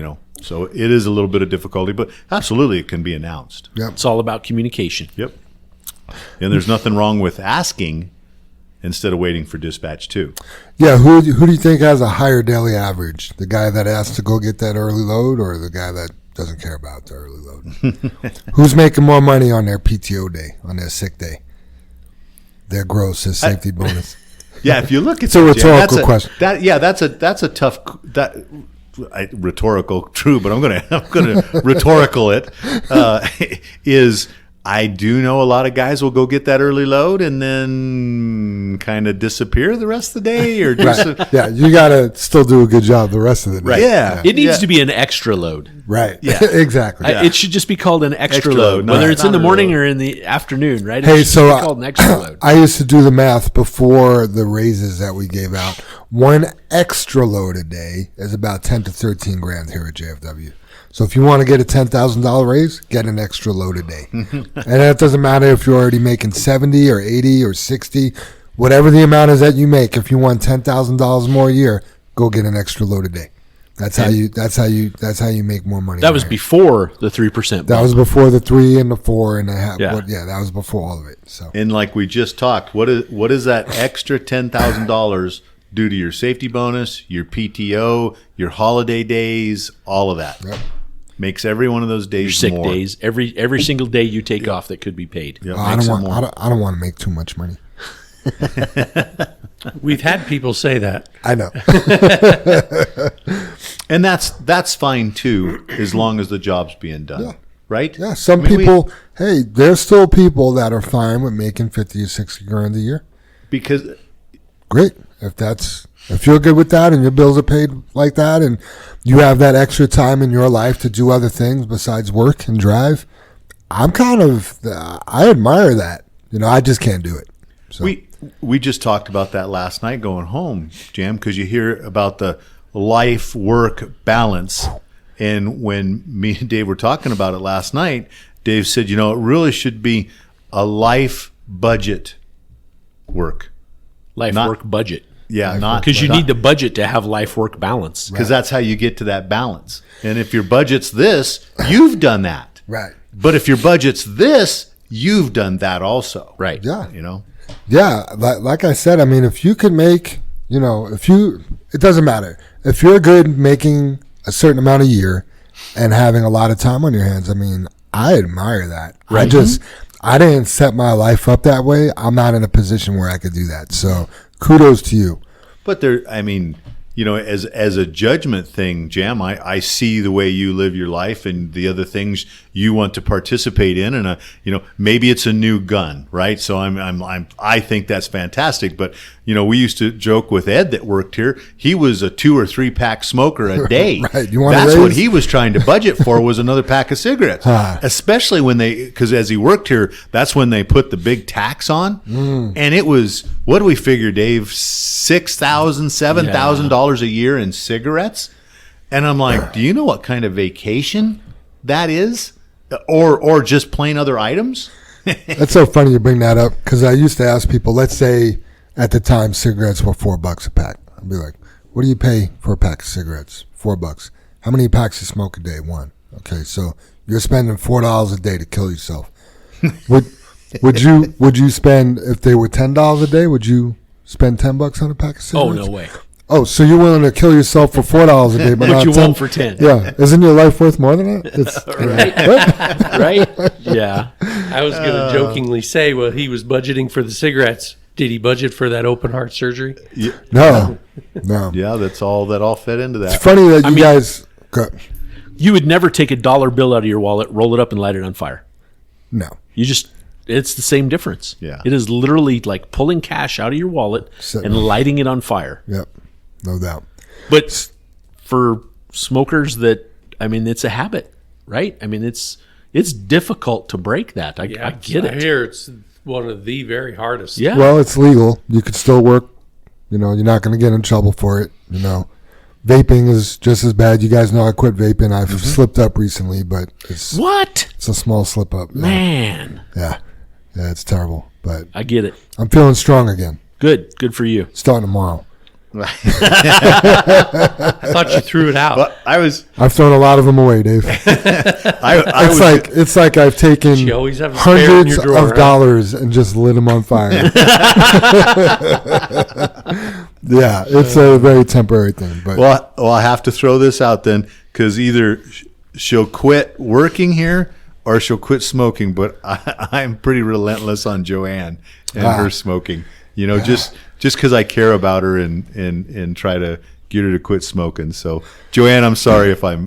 yeah, I mean, if you guys, I'll speak into it a lot. Picking on you. It's embarrassing for me that I did slip up, but the new little things that you buy, I mean, you don't have to invest $200. Are they jewels or something? It's not a jewel. It's they're called Don't be a fool, jewel. They're called bars, right? So it's Bars? Like, yeah. It's like I thought that's where you went and got alcohol. Let's go far, buy a bar.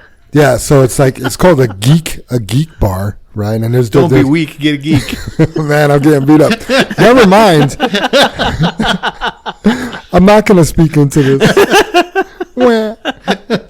So anyway, there's these geek bars, and they're really cheap. They're like, $25 or $30, and it's like 9,000 puffs, and it's disposable. 9,000 Yeah, 7,500 puffs or something ridiculous, and then you throw it away. But you didn't have to go out. Oh, it's disposable. It's obviously. disposable, yeah. You didn't have to go out and buy, a mod and batteries and all this. And you still have to put stuff in it? You don't put anything in it. Yeah. And it's good for 9,000 puffs or, Yeah. or whatever. And it's great for your lungs.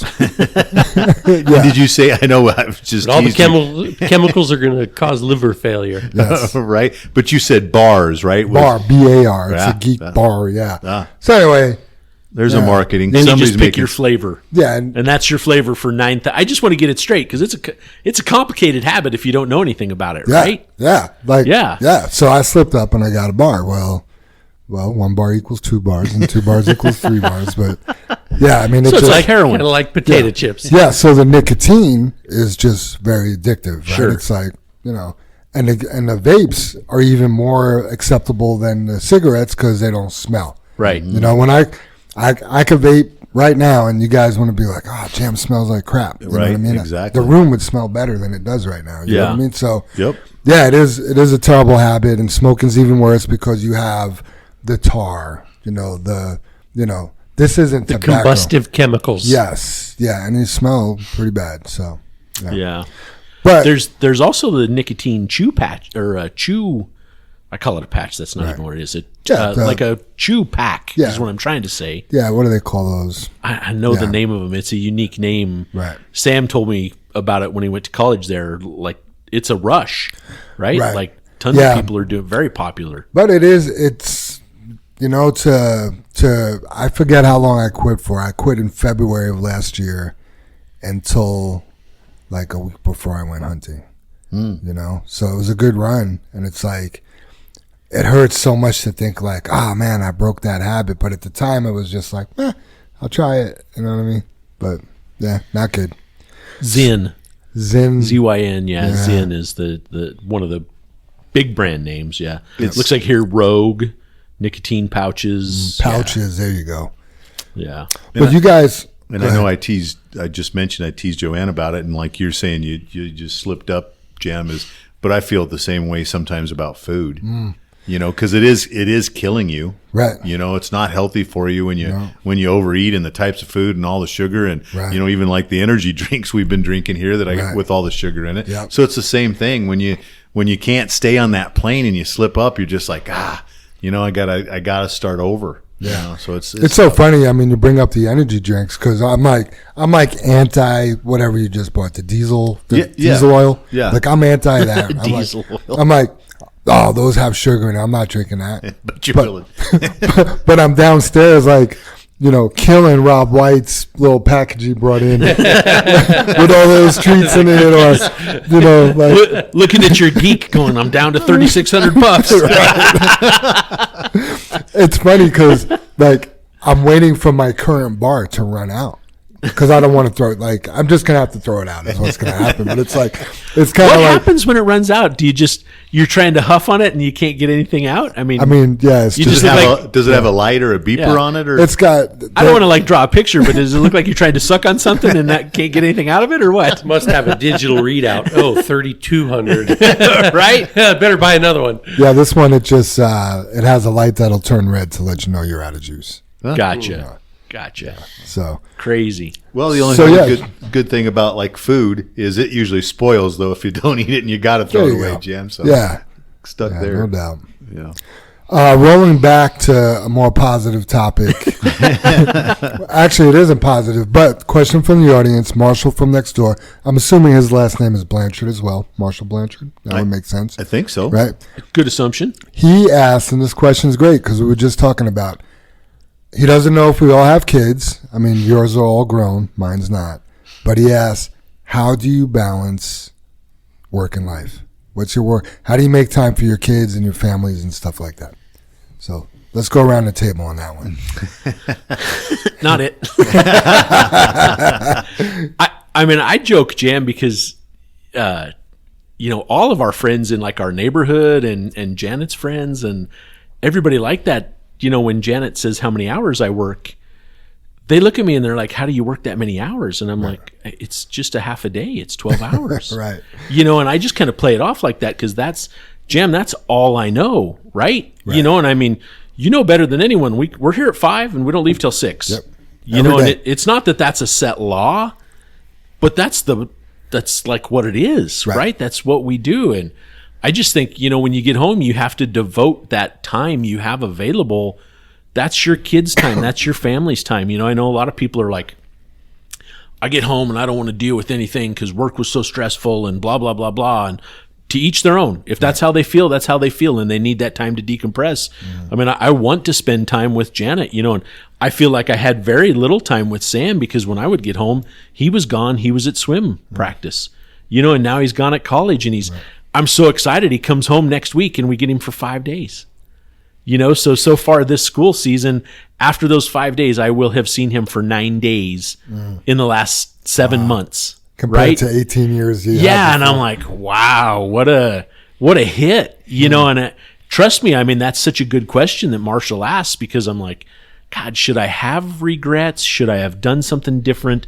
You know, but luckily I was blessed and able to go on. I mean, I would tell you almost every single travel meet that he had and got to watch him swim. Probably 50% of those meets, the parents took them. So Janet and I would take him and he would be in our room. Or it was a team travel and we were blessed enough to just go and watch, but he spent the whole time with the team, meaning he had his own hotel room. He was, you know, in with a roommate or whatever, you know, and it's just tough, but you have to make that time to do that. You have to make those parent teacher conferences. You have to make those plays. You have to make those special things. I for one will have to throw out there that I think the it's not called graduation anymore. What's it called when you go from like 6th grade to junior? I think that's a hoax. Right. I think that's kind of BS, but that's my 2 cents worth.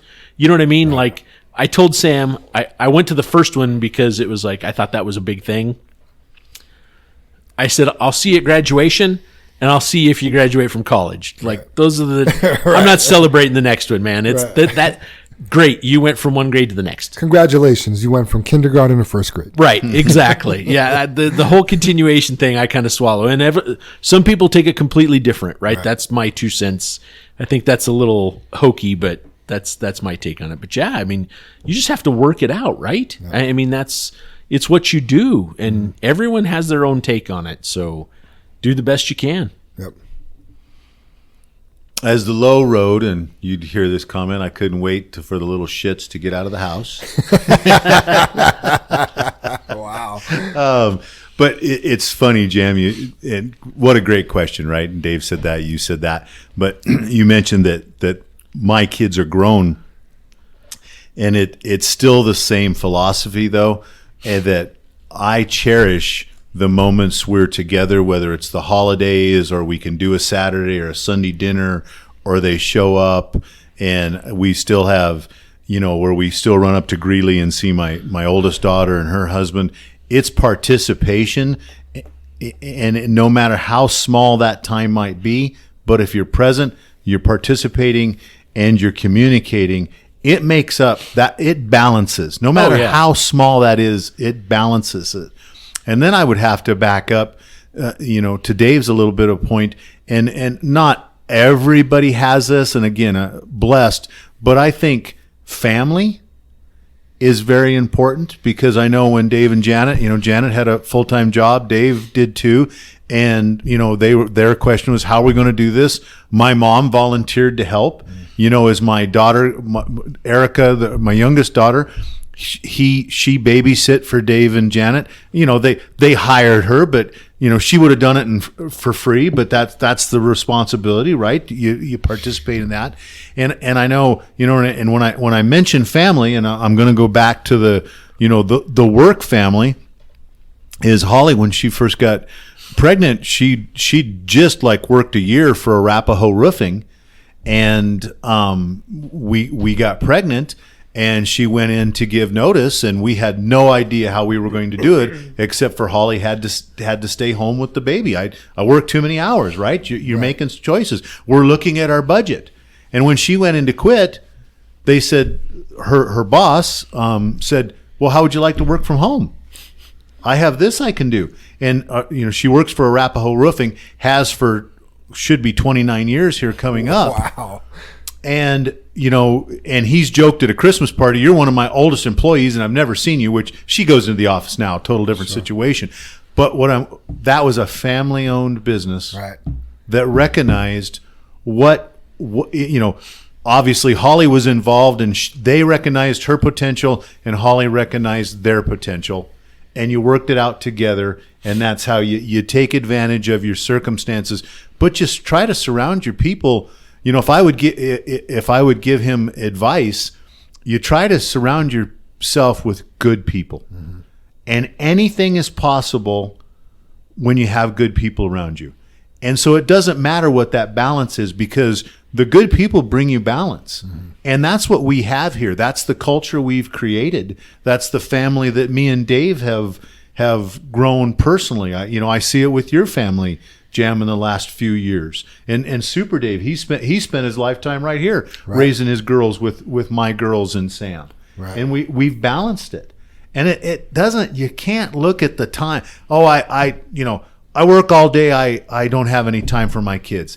That's your choice, right. That is your choice. When you don't show up and you call in and you didn't earn your PTO, your choice. Mm-hmm. You don't spend 5 minutes with your wife, and an hour of watching TV and never speaking is the same as a 5-minute personal conversation. Right. But you got to have that conversation. And you can't tell me you don't have 5 minutes for your wife or your kids. Right. And that's where you create your balance. Yep. That would be... I love the village part, Jim, because I mean, you know me better than anyone. I joke, anybody who has more than one kid is going to heaven. I say that's just a phrase Janet and I coined. We don't know if we're going to heaven, but anybody with more than one kid, they've spent the time. They're going to heaven, yeah, right? Yeah, and I should bring up, Holly she had to go in one day a week, but, our mom was there, their grandma. Janet helped out I don't know how many times. Dave did, our oldest daughter, she was of age to be able to watch. It takes a village. Yes, we had one kid, and it took a village, and that's the reason the 2 kids or more just comes out. And it's like we talked about it. Bill and Amy. Bill picked up Sam from school one day, and took him. our neighbor up the street, Pat Huss, had him. I mean, Sam got passed around like a ping pong ball, man. But I tell you what, I believe he's better because of that. Absolutely. And He's more experienced. And what's the quality of people you surrounded yourself with, Dave? Oh, amazing. We are so blessed. Yeah, but those are choices. Yep, absolutely. Right? You have to choose those people. Absolutely. You have to be sure you're around good people. You have to be sure, you have to know what's going on, right? Sure. You have to pick your friends. Yep. Yep. Soup? He's been thinking about it this whole time. I don't know. You just do what you do. It's who you are. It's your personality, and you're gonna transfer that personality, your needs, your priorities. Just by living life every day, you're going to transfer that to your kids. I constantly say that, hey, if I left my kids with one thing that was very important, it was to get up and go to work every day. Right. And they both have extremely good jobs and are very successful, right? Because they watched me do it for their whole entire lives. But still are. Yeah. As adults, Dave. Yeah. As adults that are both raising kids, they're still watching their dad go to work. That's right. They're doing it on their own now, right? But I mean, I agree with everything that Jim said. It's the value of the time spent. I mean, yeah, I don't spend 40 hours a week with the kids, but the quality of time was outstanding. It was dinner time. It was helping with homework after dinner. It was, doing extra things like camping trips and going to Disneyland and things like that when you did after your time off. I mean, look, you're planning a big trip right now.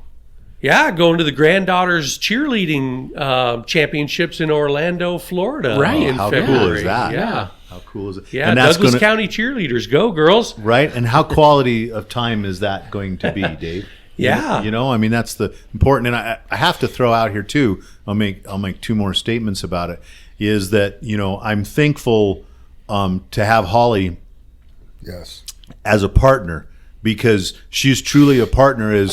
You need to work, I need to make money, you need to take care of the kids. It's not a job, it's a partnership, and that's what we did that. But my second comment to that is, the single parent, what a responsibility on that single parent.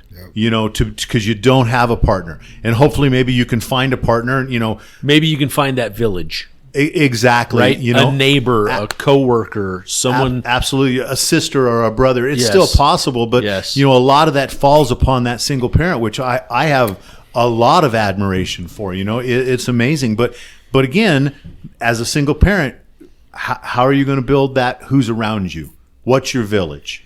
And when you do, start to date somebody, what's the, are they going to accept your kids, let's say, or how does that, you're not out there just for a date. You're out there for a life partner, and your life consists of kids. Yep. And so it's so important. But that leads, all your decisions lead to a balance. Absolutely. I'm still learning. That's the best answer I could give is, throughout the years, because I only met my daughter when she was 4. Well, she's 9 now, so I've been in her life more than I've not been in her life. Mm-hmm. It's definitely a juggling act. I joke with you guys. The thing I got the least of is time, and I don't have a lot of money. Like, that's a joke. It's just a phrase I say, but time seems to be the struggle, between, the hours we put in here. I have my side business, the firearms training company. I'm getting ready to go to night school, and what I'm learning is you got to be really intentional with your time. Mm-hmm. Last night when I got home, I was dragging yesterday, and I had told my wife at some point during the day, look, like, I really need to go to bed early tonight. We said that the night before. It turned into, 9:45, but when I got home and I hear my little girl so excited that I'm home, and she wants me to go look at the music notes she's creating, right? Which are just letters. You have to do it. I would like to put my stuff down, but I kicked my boots off and I had my backpack on and I went down there, and the 2 minutes it took me to show interest in what she was doing meant a lot. Oh, monumental. The smile that she had on her face when I said, "Wow, honey, that looks amazing," is irreplaceable. Right. Like you can't beat that, right? The other thing that we've been doing is, so basically I'm away from the house more than my girls, right? My wife and my daughter. When I get home, there's a lot of things to be talked about. Everybody is ready to unload. You know what I mean? Like I've pulled over on my way home before to just kind of really decompress and wash everything off so I could just focus on them when I get there. Sure. But my daughter, she's been waiting all day, and it's like if me and my wife start talking when I get home, Bella's left out. If there's something that's really pressing. So one thing I've been doing is I've been calling my wife on my way home. You know what I mean? So we could get the 15 or 20 minutes of we need to talk about this now out of the way. Right. This way when I get home, Bella could get her attention and get what she needs. But it's a juggling act for sure. And, sometimes it's a matter of not being selfish, I guess. Like one eye opener for me is, as I mentioned, I'm getting ready to go to night school, and that's going to be super demanding. Like I'm not going to see my daughter Monday through Thursday because she'll be sleeping when I go to work and she'll be sleeping when I come home from school, right? So I'll have to really make that time on the weekends. Jim, you said it. You got to give credit to Holly. I got to give credit to my wife, Ace. She's super supportive, and, she takes care of a lot of things while I'm gone and make sure I could do the things that I need to do or want to do. But I'm willing to go to school, right, from 6 p.m. to 9:45, 4 days a week. I mean, I don't really have an excuse not to be able to spend time with my family between those hours either. If I'm willing to sacrifice for that, I got to be willing to sacrifice for my family. It's what you want to make happen. Yeah. So when my wife calls me at 5:55 and says, "Hey, there's a futon and I'm making this part up in Castle Rock. Do you mind go picking it up?" I mean, the answer should just be yes. Right. Not like, "Oh, I'm really tired," or "I don't want to go," or "It's not for me." Like I'm willing to do it for me to go. Right. I got to be willing to do it for my family. So, like I said, I'm still learning. But yeah, intentionality, communication. The other thing, like my wife, like sometimes, like tonight, she knows I need to be on the computer when I get home. I scheduled that with her Sunday. Like, hey, just so you know, I need time in my office alone on the computer. I got to take care of some things. I want to do that on Wednesday. Now they know. It's not like I get home and I go lock myself in the office. They know when Dad comes home tonight, I got things to do. So, it's not helping just to help to not describe. I keep wanting to say describe, but help with the work-life balance question that Marshall had. But one of the biggest things I just loved was at bedtime we would read. And you lay down in bed and you read your kid a story. That was just it was 100% quality time, zero distractions. You had one job, and that was to read the book because it was bedtime. You know what I mean? And that was quality time, man. Yeah. I can just picture all the books we read, and there were silly kid books. There was, as he got older, the better story books where you read X pages a night, or if it was a short one, a chapter a night or whatever. I mean, some of that stuff, great memories. No wonder you read so well. Now I know why. All the books you read to Sam. That's awesome. Yeah, touching on that, think about these kids that grow up with only one parent, and the really only thing they would probably ask is, "I wish I had a dad," or "I wish I had a mom." Right. Just to be there, not to take them, shopping or doing all these crazy things. Just being there. It's the time. They just want that presence. Yeah, those snapshots of time. Yep. Doesn't have to be 7 hours a day. Right.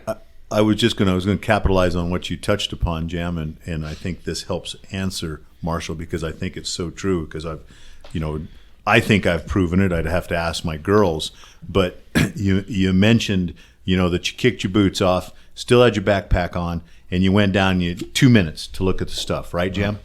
But, I'm going to guess at this 10 years from now, and you go, "Hey, Bella, did your dad spend some time with you?" Always. Her answer is going to be always. She's not going to realize, though, it was 2 minutes, right? Because of how important it was to her those 2 minutes. Those 2 minutes last a lifetime. Yeah. So your balance is the 2 minutes or the 5 minutes or a vacation to Orlando. Yep. And that's what I would tell Marshall. It's what those moments mean. Yep. Yeah. Dinner time. I mean, that's one thing we try to do is, last night I didn't eat dinner because I ate something late here. Might have been cookies, right? But when they were gone by then. when my daughter wants to sit down and eat dinner, I'm going to sit down and spend a few minutes. And whether it's even just 10 minutes because I had to go to bed early, but tell me about your school day and, just little things like that. But you guys all know the song Cats in the Cradles. Yep. It's about a dad and he never has time for his kid. And then, the dad's old and then the kid doesn't have time for him. So if you never heard that song, That is such a sad song. check It out is. Cats in the Cradles. Yeah. Yeah, I think about that a lot. My dad was he was a businessman, and he spent plenty of time with me, but he was busy with running the company, Sure. Yeah, Dave. Yeah, and then my girls will say the same thing to me. I was no matter what time I spent with them, I was still running a company. Right. Their The phone's going to ring. Yeah, but there's still that overshadow of that. But I hope it brought them values, just like it has for your girls, Dave. Right? That's what we're doing. Yep. And you can't. Well, Super Dave, you are losing the bet. I think you owe us some cheeseburgers. We are almost at the 2-hour mark. Uh-oh. Right now, actually. So let's see. Sorry, Rich. Yeah. Rich. Right? We had no bet. Sure we did. Guys, did you hear? Well, he's Super got to Dave? make up something because he lost a cheeseburger that I could bet higher, or I could jump higher than the table. Jim, did you not hear Super Dave bet 3 cheeseburgers? I don't know. I'm still stuck in Greece. I don't think so. I said, I don't think it's going to last 2 hours today. I didn't say, hey, I'll bet you a cheeseburger won't last 2 hours today.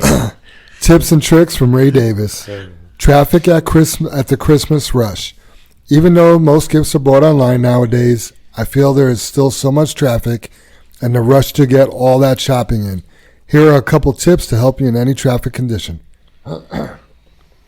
Number 1 tip is to slow down. Speed limits. To what? Slow down. Just one more time. Slow down. Perfect. Number 1 tip is slow down. Speed limits on highways, especially around curves and ramps, are better suited for cars, not big red shiny trucks. You never know when you come around a curve or on a ramp and traffic is backed up and you're coming full speed and have to hit them brakes. It is vital to reduce your speed. Number 2, stay calm. It is crucial to remain relaxed and keep a level head in stressful traffic situations. Number 3, be aware of your surroundings. When operating a large vehicle in traffic, you must be aware of everything around you. Keep in mind your space cushion and stopping distance. How much space is in front of you? How much space is behind you? Be sure to constantly monitor your blind spots and remember that cars are often not aware of these spots. Wait, I thought safety had no blind spots. Number 4, try not to change lanes. Changing lanes is one of the more dangerous things a truck can do in high traffic. If possible, avoid changing lanes. However, if you must, be predictable and make sure the cars around you are aware of what you're doing. Let your blinker blink at least 4 times before getting over and keep your blinker on until you are completely in your lane. Number 5, expect the unexpected. By now you have to expect cars acting in unexpected ways. 4-wheeler drivers get frustrated on congested highways and can recklessly weave between lanes. You have to be ready to get unexpectedly cut off on a highway, so expect the unexpected. Hope all is well with the JFW family, friends, and listeners. Remember, safety has no blind spot. Look and lean, sit up on your stool. Don't be a fool. Much love and respect always. Ray 0013. Nice. Good job, Ray Ray. Yeah, Excellent. I love it, Ray. Appreciate the punctuation, Ray. That was an easy read. Thank you. Do you guys know what do you call when you're a ghost writer? Isn't there, like in a book, there's a name for a person where you don't really use your real name? It's an alias, I think. Is it just alias? I thought there was something like when you write a pen book, but you name. write it under a pen different- name. Is Pen it name. pen name? Yep. So 0013 is Ray's pen name? Yeah. Yeah. I thought there was a different word, is alias, but His alias. yeah. He's probably got other aliases, Ray, and I'm sure he does, Jim. Oh, I'm sure he did. Yeah, I know his motorcycle name. One other tip I'll give in there is just back off, man. Just let people go. Yeah. You know, I'm still, you know, we talk about it all the time, but I'm finding more and more my ride into work is becoming more relaxing because I'm just like, you know what? Just everybody go, stay away from me, stay out of the pack, and just. It is so much easier when you can use that attitude, Jam. You know what I mean? Otherwise, it's just, you're just tied up. Yeah. What I find is if I'm not, like, all of a sudden I put myself in a position where it's like, well, now I got to go. You know, now, like, you know, now I'm in the left lane. This guy's trying to, you know, he's on my ass. You feel a responsibility to get out of their way. Yeah, so now, I'm doing 75. I need to do 85 to move over and start Cadillacing. You know what I mean? Yeah. So, yeah, just let everybody go, man. I think you nailed it there, Jim. Stay out of the pack. Yep. You know, because Stay these out of the packs pack. are vicious. Yeah. Oh, and they're- you see them coming behind you, and then they all come around, and you're like, let's see, 1, 2, 3, 4, 5, 6 cars, Yep. all going, you know, 85 miles an hour, Yeah. taking traffic on the right side, the, you know. That's some Smith system training is staying out of the pack. If you Yeah. you'll notice cars travel in packs, and you'll have a park in front of you, you'll have a pack behind you, and you're like, oh man, this is beautiful. I got 300 yards in front of me and 300 yards behind me. But the pack in the back is always going to catch up to the pack in the front. Mm-hmm. They never just stay like that. No, it's like, so. Yeah, it's so true. Soup, why don't you hit us with that high road hauling? All right. Bam. Over the head. I don't know how this works, you guys, because I was talking about this in my brain a couple of weeks ago, and then I did the don't widen the plate last week because I had picked that one out. But we're talking about making memories with our kids today, and this high road hauling is about our memories. Jam, you might have made a memory with Bella the other night, and it took 2 minutes. Yep. And she might remember that for the rest of her life. Right? And why? You know, memories are really weird. So anyway, here we Thinking go. Red Lobster, Jim. Here we go. Memories are so important. We have memories almost from our very beginnings. My earliest memory, I think, is when I was 4 years old running around in the backyard with my older sister. And we were jumping in great big piles of leaves that my dad had raked up, and he was getting ready to pick them up, right? I'm sure my dad wasn't very happy that we were ruining the piles that he made, but I don't remember that. I just remember how much fun it was that beautiful day, running through the piles and spreading them all over the place. I mean, we were running full speed and just blowing them up as we ran through them, right? And these memories really are just a snapshot. There's still pictures of my sister and the leaf piles and us scattering them everywhere. Recently, the same sister sent me some old black and white pictures, email copies, of course, that had yellowed with age. Looking at them made me feel really old. But these 5 snapshots were from when I was 2 and she was 4. The first picture, we were posing on the living room couch and just sitting there posing for the picture. And then the oldest picture of the group was when I was about 6 and she was about 8. And we posed for a picture in front of this children's exhibit at the zoo. My first thought is I don't remember any of these photos. But the more I studied them, I do remember the trip to the zoo. Not the picture, but fuzzy memories of walking with my mom through some outside exhibits. What makes a memory? And why do we only remember some things and not others? Sometimes we remember a very insignificant event in our lives, and then milestones that happened in our childhood we should remember but don't. Happy memories are essential to our mental health. They strengthen our sense of identity and help bond relationships, and they are also an important ingredient to our present happiness. When we are young, everything is new and anything can trigger a memory to form. But as we get older, we have to try harder to turn events into memories and benefit from their happiness-inducing qualities. According to the experts, emotion can enhance memory formation. Emotion acts like a highlighter that can emphasize certain experiences to make them more memorable. A great example is where were you and what were you doing when you first heard of the 9/11 terrorist attacks?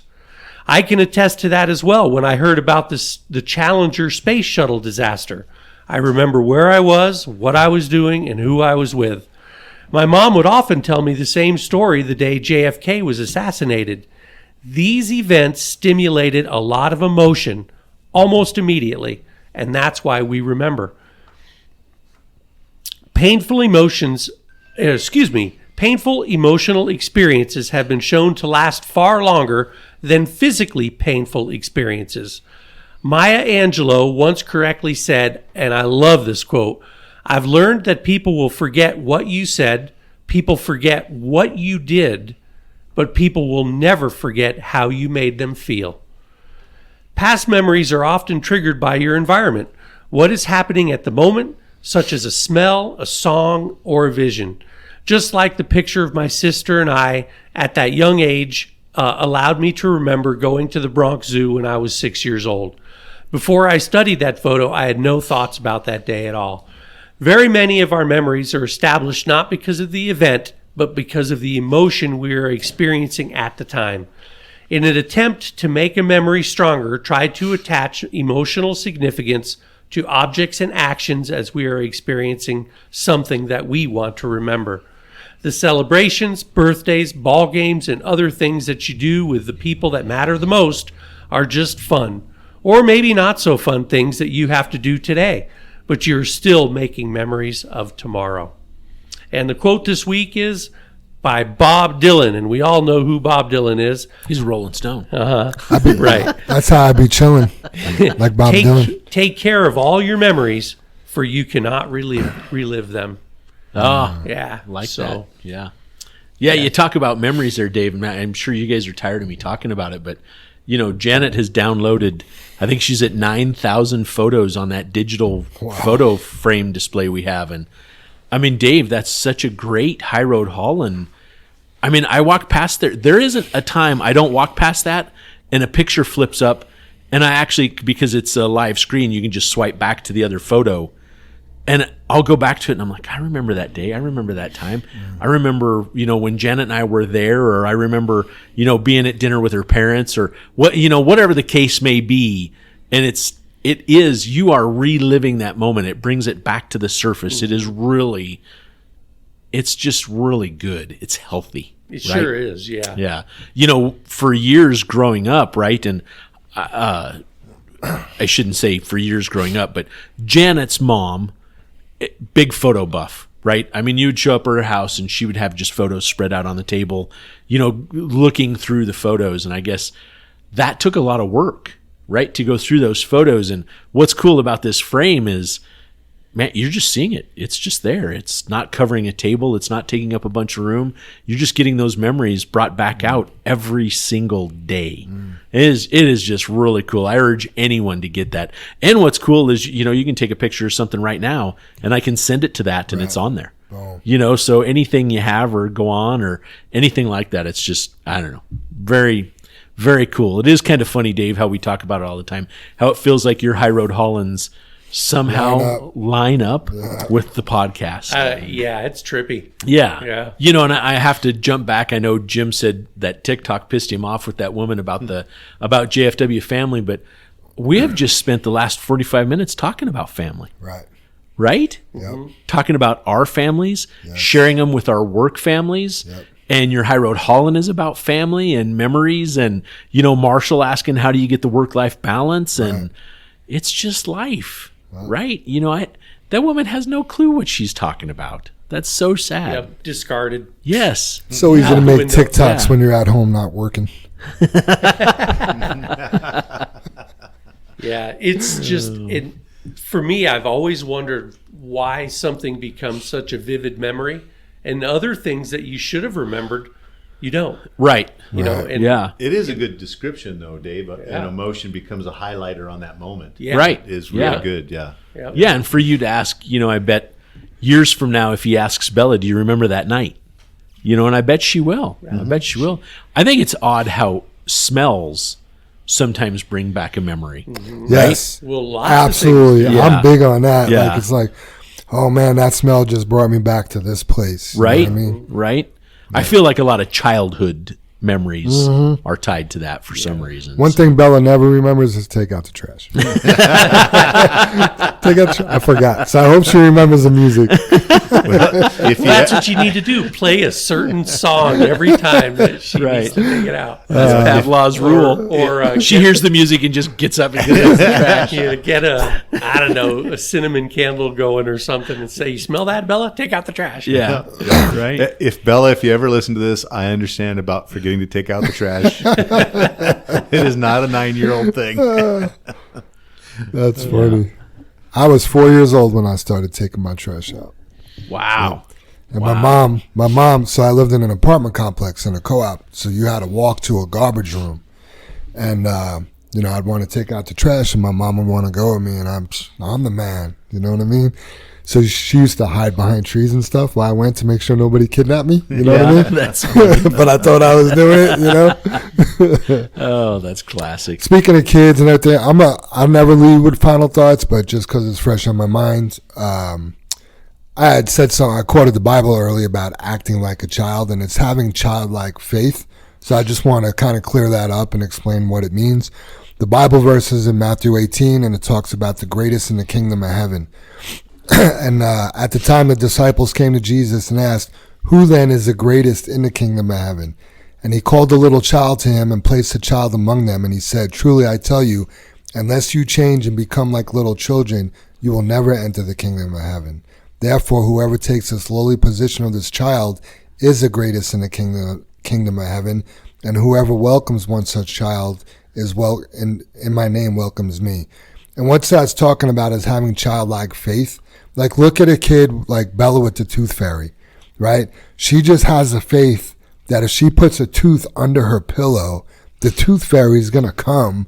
You know what I mean? Like, right. And if she didn't come that night because the tooth fairy forgot, she has faith the next night because of the new note that she wrote, right, that it's going to work. You know what I mean? So when they're talking about that, here's just a little note. Jesus said, so then childlike faith is critical to being effective in God's kingdom. This means we are to humble ourselves, trust in the Lord, and get excited about the work he is doing. So the faith and the excitement that children have, I think we could all learn from that. Mm-hmm. Same with the joy. Yes, exactly. It is so pure. The joy, the innocence, all that, Jim. Purity. Yep, you hit the nail on the head with the joy. Joy. Yep. Yeah, we get some flat tires and we can't change them. Yeah, I mean, we should, but we can't. You see some of the videos of these little kids like dancing before they know what being embarrassed is. Mm-hmm. They're just so young and just dancing like nobody's watching is the saying, right? Right. Yeah. It's the thing I enjoy jamming once in a while. I'll hear a kid is the laughter. Oh my gosh, that is just a baby laughing is the greatest thing on earth. It is just laughter, right? Right. Yeah. So joyful. You remember the time with your kids and that's the laugh gets to me. Yeah. Yeah, crazy. Yeah, we'll be in the bedroom and Bella will be watching a movie and all of a sudden you just hear her like cracking up, like laughing her ass off. And it's just like, we just look at each other and it's just like. And smile. Yeah, it's just so good to hear like she's that happy in that moment. So totally, Jam. All right, final thoughts the rest of you guys? I'm going to jump in there on, we're approaching Christmas time, your family, friends, traditions. All of those things, enjoy them. That's part of your village. That's what you've been, created, been a part of. And, we're blessed to have great neighbors, countless friends, family, coworkers, just all sorts of stuff. I mean, I know we'll have another podcast before that, but I think that's just a big deal. And then, of course, I have to close with my political things, and I think it's something I ran across. You have to? I have to, Jam. I just have to.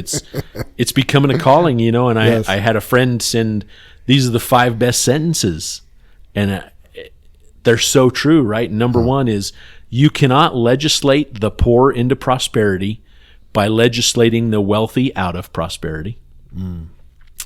Number 2, what one person receives without working for, another person must work for without receiving. The The government cannot give to anyone anything that the government does not first take from someone else. That one hurts. Right? Yeah, I think it's the next one I really like, Jim. You cannot multiply wealth by dividing it. No, that's not it. And then the last one, and it's a bit muddled, but hopefully I can say it clear enough. When half of the people get the idea that they do not have to work because the other half is going to take care of them, and when the other half gets the idea that it does no good to work because somebody else is going to get what they work for, that is the beginning of the end of any nation. Ooh. That's the one. That's the one. And who was that? Who said this? Yeah. Or at least the last one. No. Unknown author. Gotcha. Actually, no. If I have this right here, this is someone sent me a screenshot, and it just says the 5 best sentences, and it does say here D. Moon Pratt. I haven't looked that person up, so don't quote that. That's who that's from. I just see that on the screenshot. So, yeah, some things that make it important to be involved and vote. Yes. And Merry Christmas. Thanks. I don't know if that was so political, even though you mentioned the government. It's just the truth. Well, it's it's politics, right? It's our government. Because we pay taxes. Our nation is government based. Yeah. Yeah. So we pay taxes to support those that we need to support. That started out being unfortunate they couldn't work. That's how it started. Yep. Yeah. Or take care of themselves. There's a lot of systems that can be taken advantage of. Yes, absolutely. All right, Jim, you got some final thoughts for us? Yeah, you guys all talked about it. We've talked about it so many times on how the podcast ends up, our final thoughts or the high road hauling and stuff like that. And, just so all the listeners know, we don't get high road hauling from Dave previously. We don't know what he's going to do. Right. It's new for him every day. He doesn't. It's a wild card. He's a crazy one. Yeah, it doesn't discuss it with us or anything. The most we have is the outline with the words high road hauling on it. And then, Jam Q, Super Dave, what do you got for us this week? And it's always amazing. And then I try to write a final thought. And my final thought is so much on what we've talked about today is kind of, it gives me little goosebumps. But and some of you will understand this, some of you won't because maybe you don't have that. But we all have families, large and small. And this is called the final boss battle, which you're thinking, okay, boss and a battle, and then what I'm about to talk about. But the final boss battle. Walk into a family dinner and not be triggered by them. You don't need to change them. You don't need to make them better. You don't need to convince them who you are. You are not going to change anybody. You are not going to mentally change their world. You're not going to attack them, or you're not going to argue with them into seeing the light. But you need to be the light. You need to be the love. You need to be the acceptance. And you need to be the values you want them to see by being them yourself. And I thought about our conversation today when you talk about JFW and you talk about the family. I think all of us here try really hard to be the values that we want to see in our company, in our trucking company here, and in our family. We want to be the light by trying to be better than other people because we see what the low road is. We want to have a certain amount of love here that we want to share in our work and our business because we're here a lot. We want to take that home, and we want to be those values. So doing your pre-trip is a value. Not clogging up the fuel island is a value. Leaving a safe following distance, that's a value. And we try to portray those and educate you and have a conversation about those values, making all of our lives better, I guess. And I think it's the final boss battle is when you can walk into your family situation and be the light instead of arguing with your uncle or arguing with your wife or even arguing with your kids. Because if you're different and they notice you're different, you're not trying to judge them, change them, convince them. You're just being the light. They will notice, and then you can have a conversation. Yes. And I think that's what we try to do here is we're trying to be the light so we can have a conversation. I love it. And I wish everybody would come to us and have a conversation. And let's see if we can come to see the light together. Amen. So Yep. it's my thoughts. Good thoughts, Very Jim. good. I'm going to touch on the memories a little bit more. So we were at a memorial a few years ago for a neighbor who lost his son in a motorcycle wreck. And neighbors, you can be very close to these folks while you're living next to them. And then life happens, people move, kids get older, they move out, and so forth. And this young man was 26 years old, and he lost his life in Boulder Canyon on a motorcycle wreck when he was coming down from Nederland down to where he lived in Boulder. But I was speaking to this group, and it included all of our old neighbors from the neighborhood. Back in the 80s, we lived there, and we were very close with these folks. We went on trips with them, boating and camping and skiing and doing all this stuff. But it became obvious to me because everybody that spoke was talking about the old days, when we were living together and having fun in that neighborhood. And we were all young. We were all in our 20s at the time. And I wanted to make a point to everybody, and I'm going to say it right now. Don't lose focus because today is the old days. You're making those memories today that 20 years from now, you're going to say, man, I remember back when and back in the day. And so always be remembering that today is the good old days of tomorrow. Love it. I like it. All right, everybody. Don't forget to like and subscribe to the Channel 23 podcast. Hit that follow button. Also, don't forget to go back and listen to episode 72 to help find Amber's mom. Links to her story will be in the description of today's podcast as well. Let's go ahead and say the creed and get on out of here. All right. Together we face and overcome all that stands before us. Together we are accident free. Together we joyfully create honest value for those we serve. Together we celebrate our differences and respect those with whom we work. Together we are accountable for our words and our actions. Together we are the JFW family. All right, everybody. Thanks for listening. Everybody. Have a great week. Be See you safe. next week. I see those big, bright, shiny red trucks just a-trucking down the road. Those big, bright, shiny red trucks just a-looking for another load. Well, it's a family tradition, any Rocky Mountain day. Our fathers before us showed us the way. We work for asphalt cowboys and concrete kings, but that's never been a problem, cause we got diesel in our veins. We've got diesel in our veins. I see those big, bright, shiny red trucks just a-trucking down the road. Those big, bright, shiny red trucks just looking for another load. Here, there's a couple million tons to move. I see them everywhere. So you best get out their way and watch that sand and gravel disappear. There's another run to make. We gotta get it there on time.